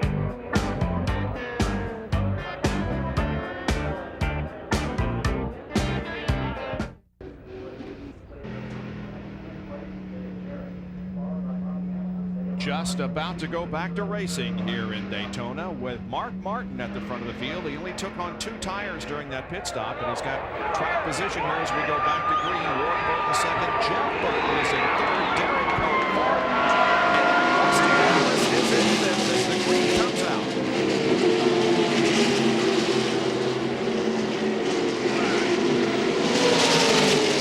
While they're getting up to speed, let's take a look at a pit summary. Andretti in first, loses 8 positions back to 9th. Rusty Wallace loses 3. Michael Waltrip 4. Mark Martin gains 3, and Jeff Burton was the big winner as he gained 12 positions on that pit stop. And Ricky Rudd made another pit stop. It looked like an unscheduled pit stop after all the pit stops have been made. Bill, where were you? Have any idea what they did? Benny, Jim Long saw the fender was rubbing on the right front tire after Rudd had come in. They don't know how it happened. They imagine obviously he bumped someone in traffic or someone bumped him, but they don't know when it happened either. Jim just happened to see it then, so he called Rudd back in. They came in, they pulled the right front fender away. They didn't want to take any chances in the last laps of this race. They didn't want Ricky to cut a right front tire, so they pulled the fender away. Jerry? Well, the injured crew member in the Pennzoil pit was jackman Gary Leffler. And what happened? Gary was on pit road to jack the 30 car when the 81 car came down pit road. And according to Gary, the 81 car clipped him, got his right ankle. He took a tumble, has a small laceration, a small cut about 2 inches on the outside of the right ankle, has some pain at the lower part of the right leg. He's able to, not only that uncomfortable, they're going to go ahead and splint it, ice it, take it in for a precautionary x-ray. But his activities are through for the day. It's no more serious than that. Well, this is the time when you kind of hold your breath for a few laps while these guys get sorted out. We've just gone back to green from a caution, and look at this racing. And they are 3 abreast, and before abreast is going for it. John Andretti, the guys that most laps today have trouble getting back to the front. They're seeing the red and white car following Ernie Irvin.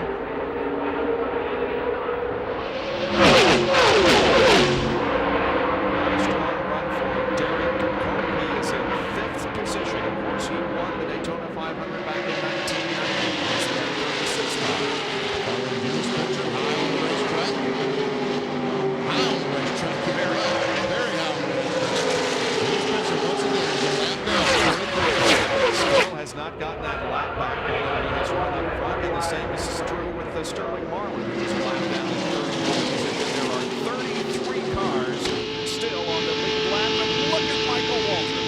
Whoa! That's too close. That is too close. Too close.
to the inside.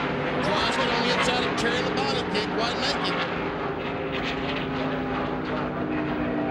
Is that Ted Musgrave? I guess that's Ted Musgrave.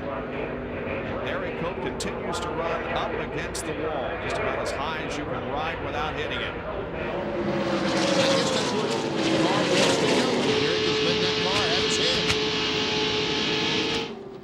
Now, Rusty Wallace caught in the middle. 3 cars down in turn 1. And the drafting lines will form on either side of Rusty Wallace. He's finally been able to squeeze.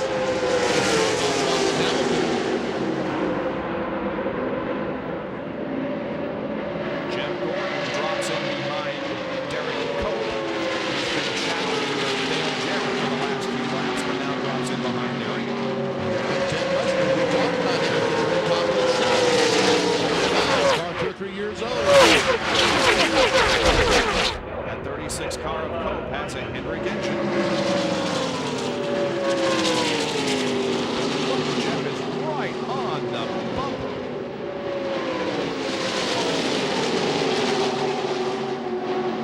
Meanwhile, up front, it continues to be Mark Martin's second car is the lap car of Sterling Marlin. Then Ward Burton, then a lapped car, then Michael Waltrip and Ernie Irvin. We time the laps 113 through 118. Martin the leader and Earnhardt back in 10th position, and look how that interval is closed up. Closed up to 1.3 seconds. And look at that 47.2. That's that 190 mile per hour lap we saw. In the last 9 Winston Cup races, Mark Martin has scored more points than any other driver. And right now, he is the leader of the Pepsi 400, as 120 out of 160 laps have been completed.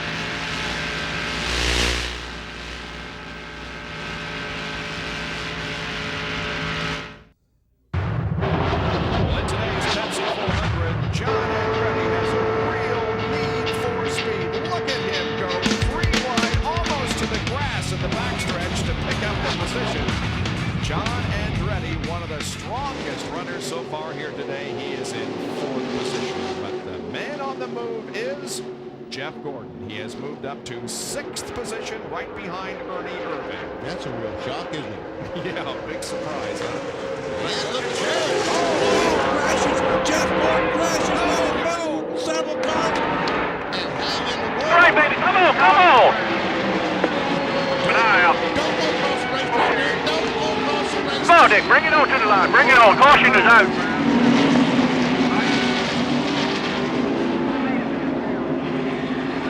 And Sterling Marlin is going to get a lap back. Finally, after almost all the race, gets the win on the 125th circuit. But Jeff Gordon has not lost a lap yet, but he had to damage that car when he hit the wall not once, but 2 or 3 or 4 times before sliding across the racetrack. You know he has some damage, otherwise he would have driven up on the bank of the racetrack. He's keeping the car on the apron of the racetrack and bringing it around to the pits. And he probably cannot make the lap on those tires to catch up to the field. Wow. A 92-point edge over Mark Martin going into this event. Mark Martin is the leader of the race. Jeff Gordon is coming in after having hit the wall over the backstretch. Well, just almost identical to what happened to Dale Earnhardt in the Daytona 500. Came off the corner, got the car pushing. Here he comes, slowly. The pace car has the field at reduced speed over in turn 3. Bill Weber. Well, Jeff Gordon limping down pit road. Originally, they had thought they were going to take the car behind the wall. Now the pit crew is back up on the wall. The Rainbow Warriors waiting for Gordon to nurse his DuPont Chevy here into the pits. There's no damage on the left side. The left front tire is flat. They go around to the right side of the field and turn 4. They do not want to lose that lap. They'll have to go to the end of the longest line, but that's a minor concern at this point. Pulling the sheet metal away from the right front. They're pointing out that the left front is flat. They're going to need to get that changed before the pace car gets here. Now they come around to the left side. They got the right side tire on. Around to the left with the jack. Looking for the pace car. It's approaching the start-finish line. Trying to hurry. They got the left side tires on. Tightening up. Drop the jack. Gordon is away. The green sign is out and Gordon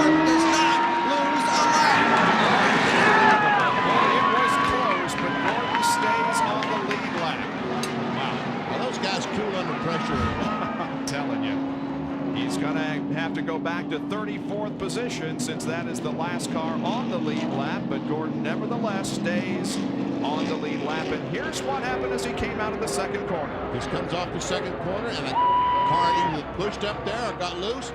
And Derek Cope tries to go through the grass, tries to keep the car straight, can't quite make it. He does spin. I don't think Derek hits anything, though. But I'm sure riding across all that grass to pavement doesn't help anything.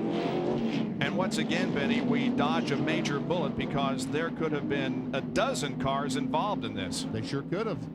And watch it, he goes all the way across the racetrack between cars. Terry Labonte came real close. What a trick that was. Man, watch it from the blimp. Helicopter. Copter cam.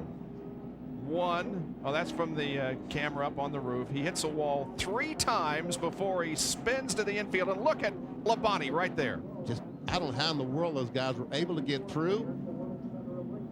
Wow. Now we go to the copter cam. And watch as Gordon comes off and looks like the car got a little bit loose, and he chased the back end up the racetrack and just simply ran out of the racetrack.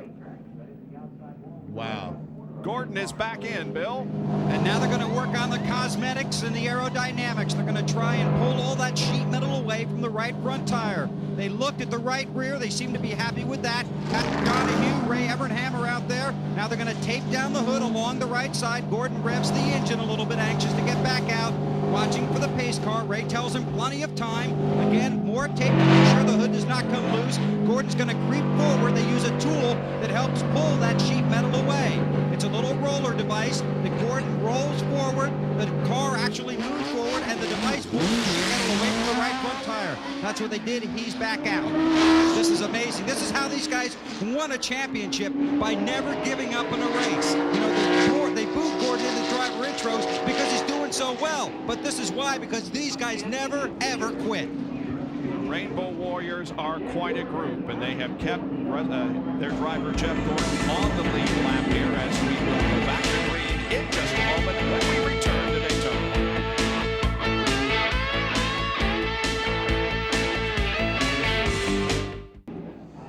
There's one more lap to the green. Jeff Gordon was in again. They're adjusting the tie rod on the right front of the car. We'll be back to green after this commercial break at Daytona International Speedway.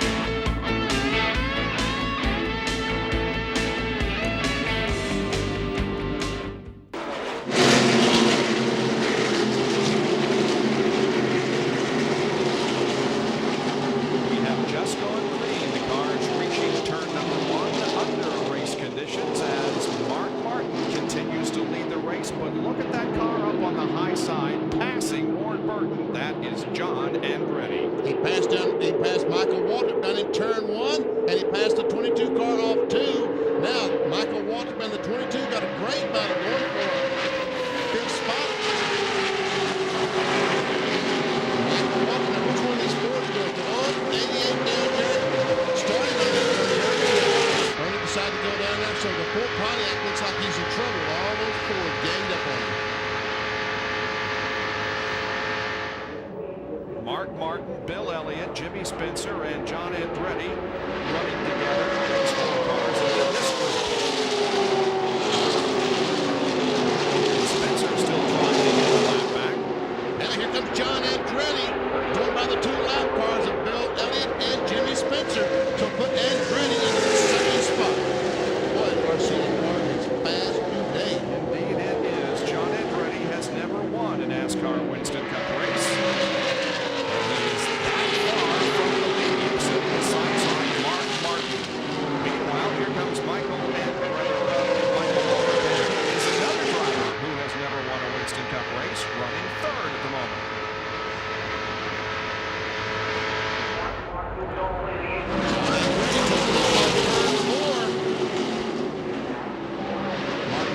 right down to the grass.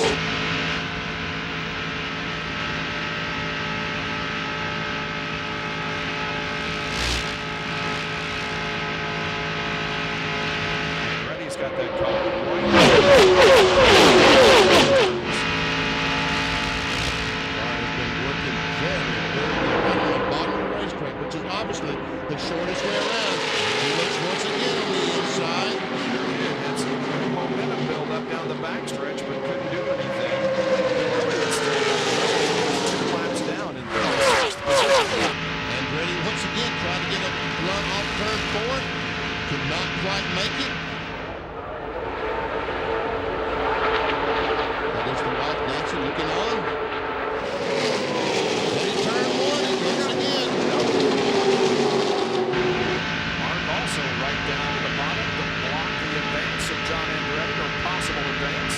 And he's staying on the bottom of the racetrack.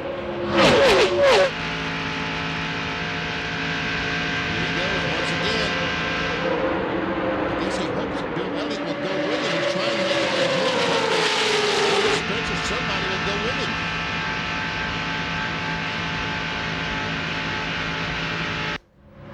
Remember, John Andretti complained.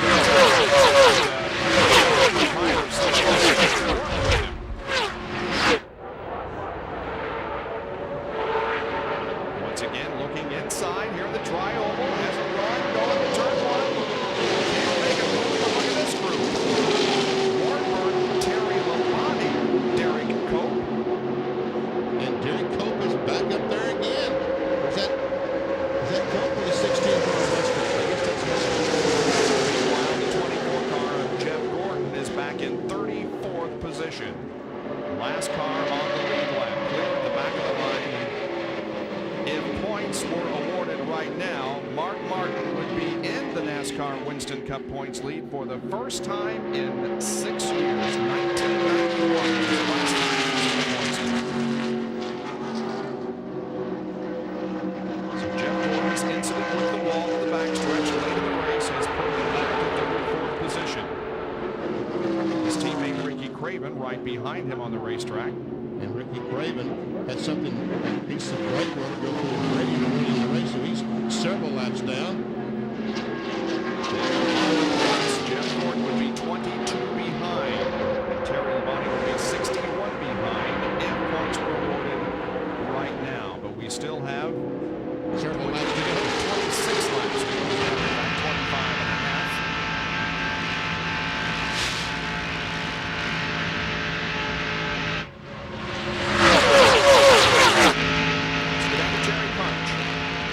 Talking about what happened in Talladega with John Andretti. Couldn't get anyone to go with him. Well, now they have radioed up to the Andretti spotter on the roof high atop the tri-oval.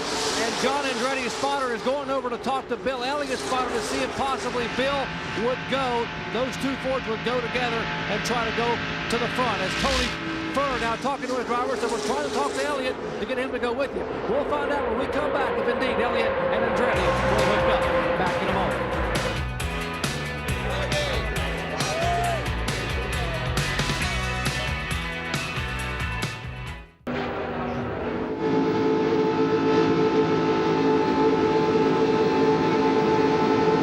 Back at the Pepsi 400 at Daytona International Speedway, we have completed 138 of 160 laps. John Andretti has taken the lead away from Mark Martin.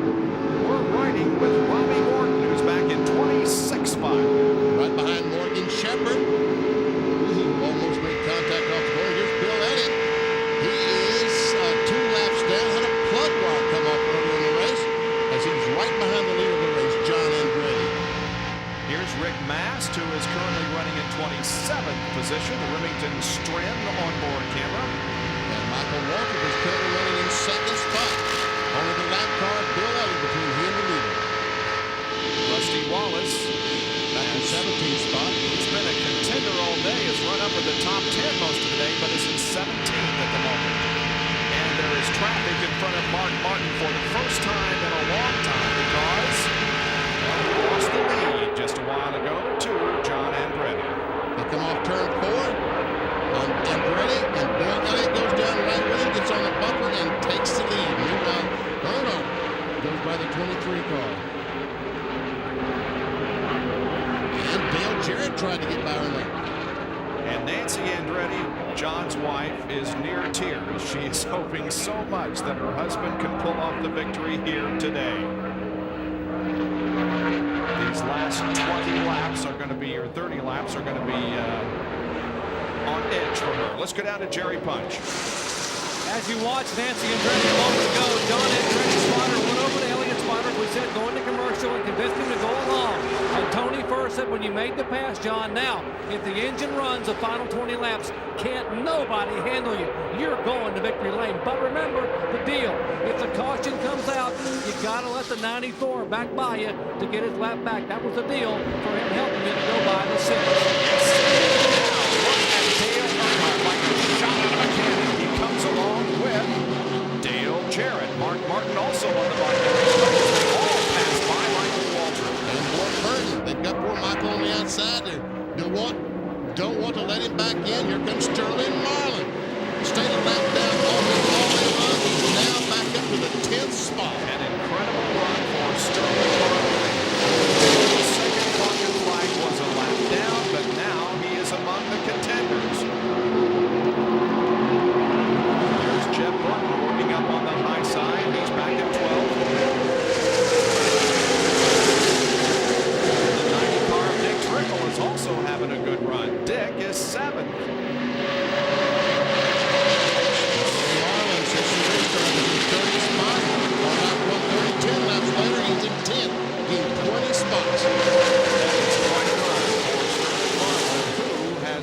Here at Daytona 3 times, won the Daytona 500 twice, and won this race last year. He's an defending champion. Back up front we go.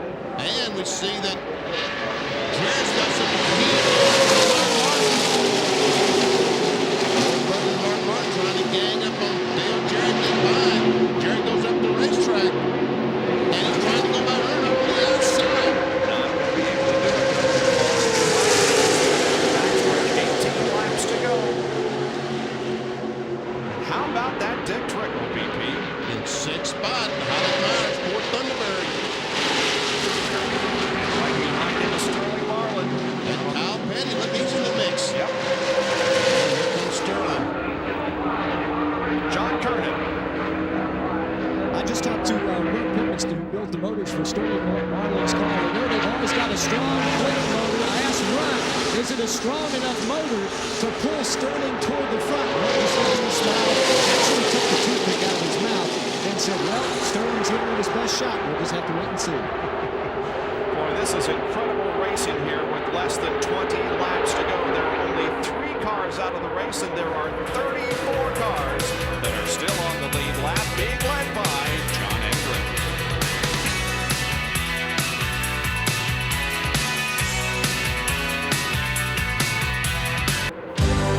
Happy 4th of July weekend from all of us on the ESPN Speed World Racing crew. And you're watching the Pepsi 400, which is being brought to you by Team Monte Carlo Chevy, the cars more champions trust. By McDonald's, the official drive-thru of NASCAR. And by Firestone, America's tire since 1900. 15 laps to go, and the Pepsi 400 make that 14 laps to go now as John Andretti hangs on. Earnhardt is closing in quickly. While we were in break, an incredible thing happened to Michael Waltrip. Michael Waltrip, the red car on the inside, comes off the corner, goes up. He and Dick Trickle almost make contact. He tries to jerk the car away from Trickle, and watch this, folks. He goes through the grass, drives back on the racetrack, and continues on. Unbelievable how he saved that. Then we see him gets the car a little bit out of shape, and just all of a sudden drives across the racetrack, keeps it going straight through the grass, and kept going. Wow. How about his onboard camera shot instead of this?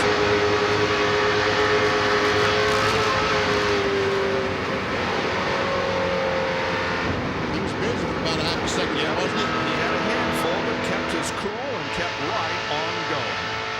How about that? He's back in 31st position, but he saved himself from a big, big wreck.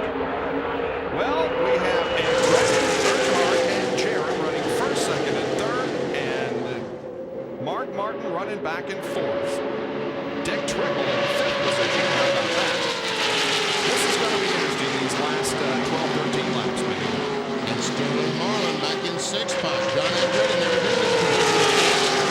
Can he keep this group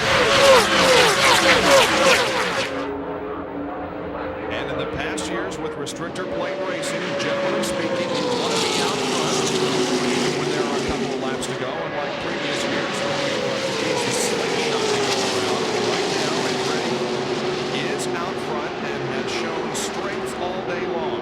Look at Jimmy Spencer way up on the high side of the track, trying to get around Sterling Marlin. They announced yesterday at the Speedway that this race next year, in 1998, will be run under the lights. They're going to light the International Speedway, and it'll be spectacular at night. Joe Brookman, the president of Musco Lighting Company, says it will be enough lighting to light 24,000 blocks of residential lighting. Entire residential street stretching from Daytona Beach, Florida to Iowa in the home offices of Buster White. Let's check out the speeds. And we see the leaders are not running that fast. 184 miles per hour. As a matter of fact, the entire field, the cars in the back are actually running faster than the cars in the front. Here's Terry Labonte running side by side for 7th spot. This real struggle is going on here right now. They realize just 10.5 laps to go. The position is right now might be a position you have at the end of the race. It's about a spot.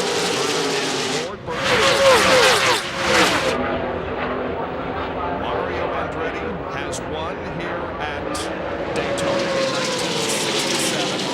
Possibly a second-generation Andretti winner today. Of course, Mario won the Daytona 500 back when he was in Ford Fairlane when he did it. They told me Cale Yarborough was on his transporter watching this race. Somebody better hold him, he might jump off.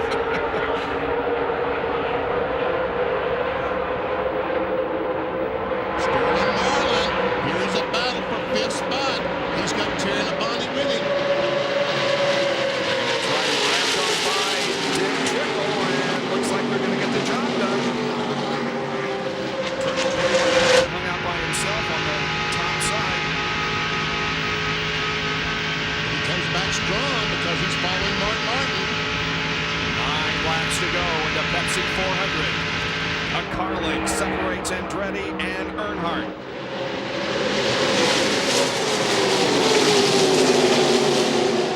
Now Marlin gets a little bit of drafting help down below from Jimmy Spencer. And meanwhile, the 5 car goes on the outside, helps Trickle by.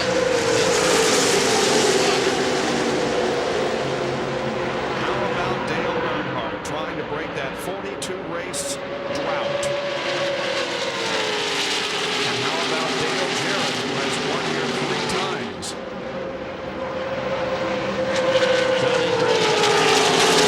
I think someone is right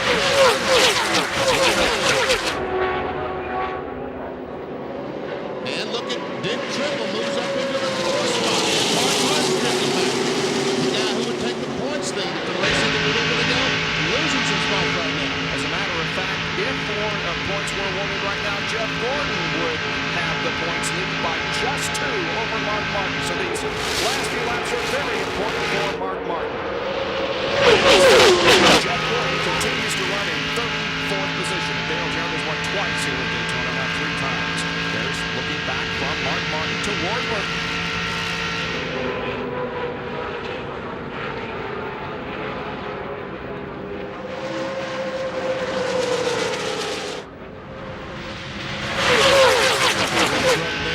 Dick Trickle.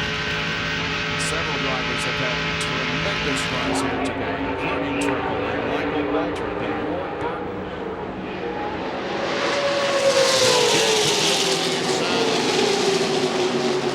And what? Look here! Look here! It's Dale Earnhardt going for the lead. Let's see if he gets some help up there. You know Dick Trickle's going to go with him. Jarrett had to squeeze back in that spot and Sterling Marlin trying to take 4th away. He goes to the bottom of the racetrack and he tries to take the spot away from Trickle, and he does it. We tried that a moment ago. Terry Labonte with the Trickle on the outside of the racetrack and moves Sterling Marlin back. All watching TV. Hey guys. Dang it. Yeah, I'm doing my way to the wall. You're doing all you can do. Once again, loses that spot. Bam. Trickle, that's Terry Labonte. Meanwhile, there are less than 6 laps to go. Trickle looks up high on Dale Jarrett in the battle for 3rd position in turn 2. Play all around. Rusty Wallace is back there running in the top 10. Here's Larry McReynolds as they talk race strategy and watch the final few laps of this race. There's Marlin going to the low side of Trickle. Hell behind him. He now has it. What a run by Sterling Marlin.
descending at the bottom of the racetrack in turn one. You can see the skid marks that go directly into the wall. And NASCAR, we see Hut Strickland, Circuit City cars, pretty heavy damage to that car. But NASCAR already has all the records out there. They're trying to clean this mess up as quick as possible. The Daytona 500, remember, same situation. There's Morgan Shepherd limping back. Ricky Rudd has climbed out of his very badly damaged race car and is sitting on the ground. And let's take a look at what happened, Benny. Never see Ricky Rudd just gets the car loose, going down in the corner, goes up the racetrack.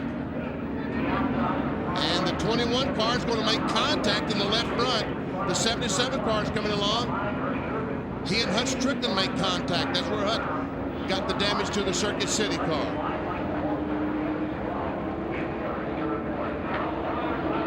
Now the onboard camera from Michael Waltrip.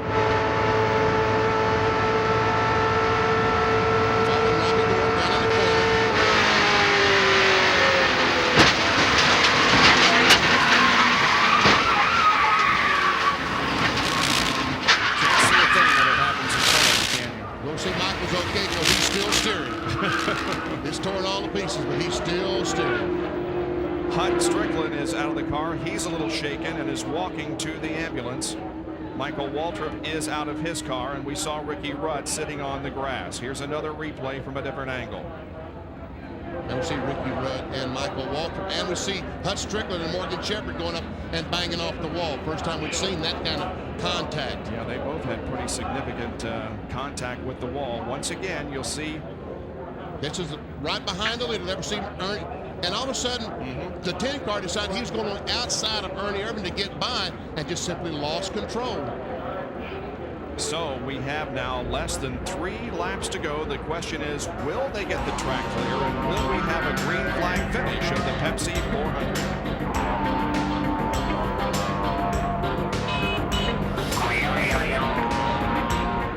Back at Daytona, we are being told they're going to run 1 lap of green. It's going to come out momentarily. Let's check with Tony for right quick. Tony, they're going to go back to green. Can you hang on?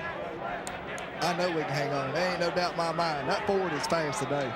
All right, Tony, for the crew chief. We'll see if the driver agrees, and possibly the guy right behind him has to be awfully hungry. Signal's being given. 1 lap to go to green. It will be 1:59 when they come by. It will be the green and white. So, Benny, what are you thinking about if you're John Andretti? Don't miss a shift. Don't miss a shift. Don't do a lot of other things. Exactly. Remember Jeff Gordon at Pocono last year, or the year before last, missing that shift? And what a situation. What are you thinking if you're Dale Earnhardt, who is that close to ending this winless streak and has a chance at victory here? When can I, if you're Earnhardt, you're thinking, when can I hit the gasoline and not be penalized by NASCAR? Right. So do you lay back maybe a little bit and hit the throttle early and don't pass before you get to the line? That's probably what he'll do, is lay back and get a really good run on John Andretti and have a head of steam when you get by that start-finish line to try to get by. Jerry Punch? Tony Furr just told John, he said, start it slow. Remember, you've got a lot better acceleration in the 3. Don't give him momentum. Start slow and then jump in the throttle, because you can out-drag the 3 on the restart. Okay, we're a half a lap from seeing how things play out here and what happens when the green flag drops. Will John Andretti win his first NASCAR Winston Cup event, or will Dale Earnhardt get back in victory lane, or will we see people like Dale Jarrett, Sterling Marlin, or maybe even Terry Labonte, who's running 5th, win this race? It is anybody's race in this final lap. And remember, with the restrictor plates, they're not going to be nearly up to speed even when they cross the line for the checkered flag. They'll probably run average about 120, 25 miles per hour this last lap. There's Larry McReynolds. Communication with his driver, Dale Earnhardt.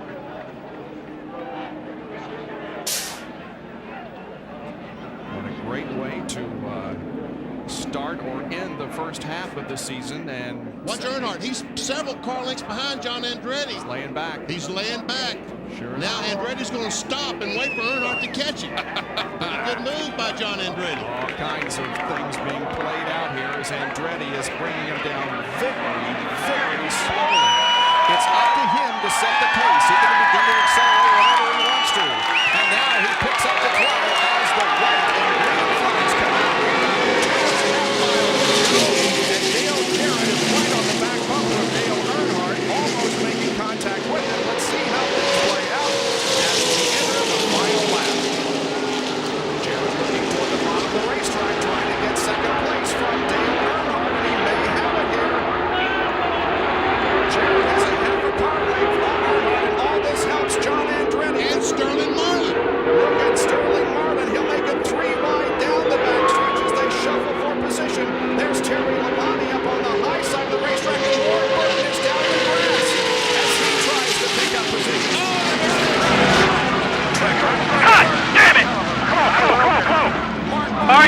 Let's see who wins this race. Here we come off the line. It's going to be John Andretti winning and Terry Labonte finishing second. The battle for third goes to Sterling.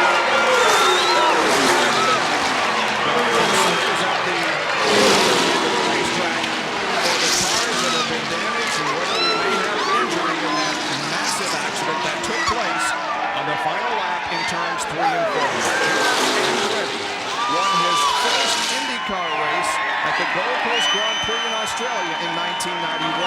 And on July 4th weekend of 1997, John Andretti wins his first Winston Cup race. Jerry? Well, Tony Furr, you made the call. Indeed, you guys hung on. Congratulations. Yeah, that's exactly the way I wanted to win it, too. I wanted to win it under green. That's my first Winston Cup victory. John's and Cale Yarbrough's as a car owner. And it couldn't happen in a better place at Daytona. All right, Tony Furr, the crew chief, will go to victory lane. His voice is trembling. He has sunglasses on. You can't see, but the young man is shaking. What a great way for John Andretti to get his first win 30 years after Uncle Mario won the Daytona 500 right here. Derek Cope is out of his car. And Mark Martin is trying to move his car. Here we go. We see Ward Burton down in the grass. They're actually 4 abreast trying to go in the corner. Mark Martin and the 90 car are going to make contact, also the 22. The 2 cars able to get by. Kyle Petty's able to get by. But watch Derek Cope. He's going to come in here and just plow into the 6 car. And so that's how the Pepsi 400 ended as John Andretti won.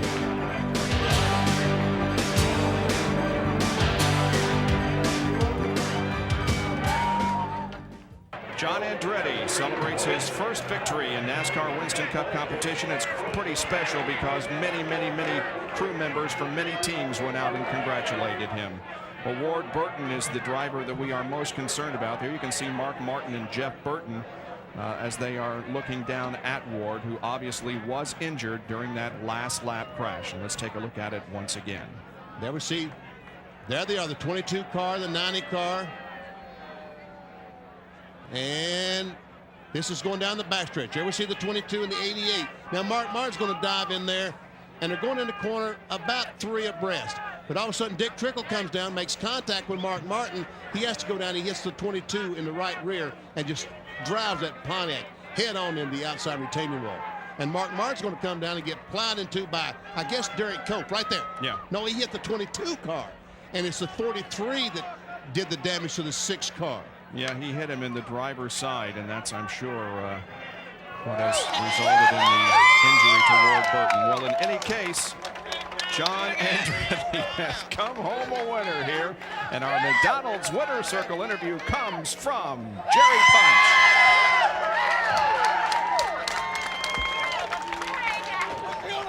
In our McDonald's drive-through winner's circle, do you think John Andretti is going to enjoy this? Here's Nancy and Jarrett and Olivia. They're getting congratulations to the crew. Nancy is here. Here is Jarrett and Olivia. Come on in, Olivia. Get a hold of your dad. John, congratulations on an outstanding effort today.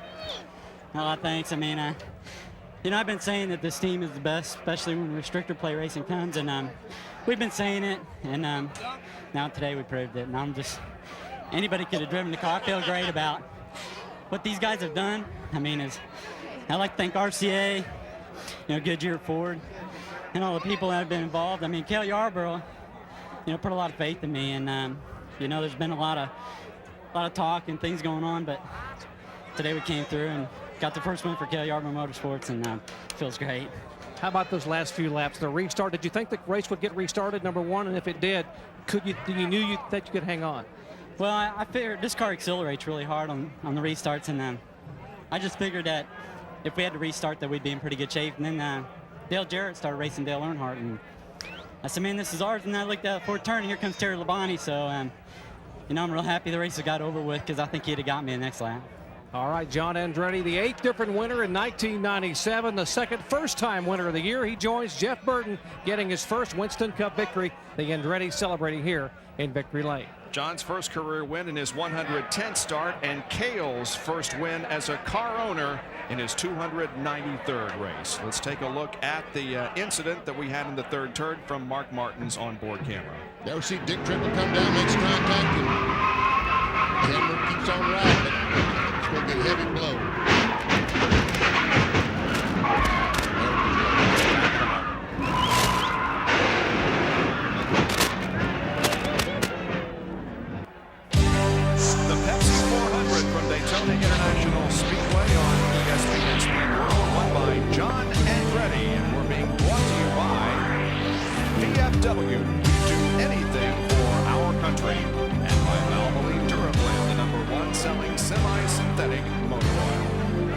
want you to stay tuned because coming up next, Shop Talk featuring Ricky Craven and Ray Everingham. And another member of the Henry team finished second in today's race, Terry Labonte. Here's John Kerner.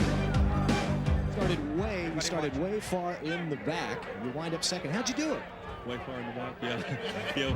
We were pretty far back, and I tell you what, it was kind of a struggle all day for us. And there for a while, I didn't know if we could even get to the top 10, and had some problems on pit road. I hit a tire once. I killed the engine twice. Overshot my pits once on a green flag stop, and I tell you what, we were lucky. You know, we worked our way to the top 5 there, and then on that last start, I was thinking, I was kind of hoping, I said, maybe they won't go back to green. I'll have a 5th place finish. And then we got a good run of those guys, got by 3 of them, wound up second. So it was a good run for our Kellogg Chevy today. It was a good day in the points race for us, so we couldn't be happier. Second place finish for Terry Labonte back upstairs. And he moves back into second place in the point standings due to that crash there on the last lap. Mark Martin falls back to third. Jeff Gordon retains the points lead. We'll have more in just a moment.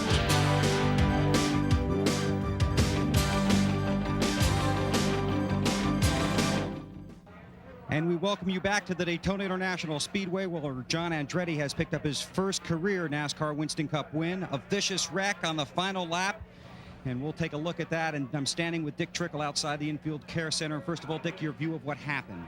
Well, you know, it was a normal shootout. You know, 1 lap to go. Everybody spreads 4 and 5 wide. You know, which that can happen, and somebody's going to win, somebody's going to get 5th. But you know why they got to run each other over and lose it? It's kind of dumb because somebody else might win and somebody else might get 5th. But the Heilig Meyer car and you know, Beauty Rest Masters people have been just doing a super job for me. You know, my engine builder and engine tuner, they got the motor running down that backstretch. I'll tell you what. You know, we had a car that right there at the end we were running for 5th, you know, around 5th, and I took the outside line going into the trees, figured that was going to be the line. Earnhardt would be ahead of me, and coming down off and forward to the line, I figured that was going to be the quick one. And I think we were shooting for a top 3 there if we could have just made it to the end. But we get collected up in somebody else's mess again. Okay, that's Dick Trickle, very disappointed with the finish here at Daytona. Shop Talk coming up next here on ESPN. We'll be back with more from the Daytona International Speedway in just a moment. John Andretti with a 4th of July weekend he'll never forget.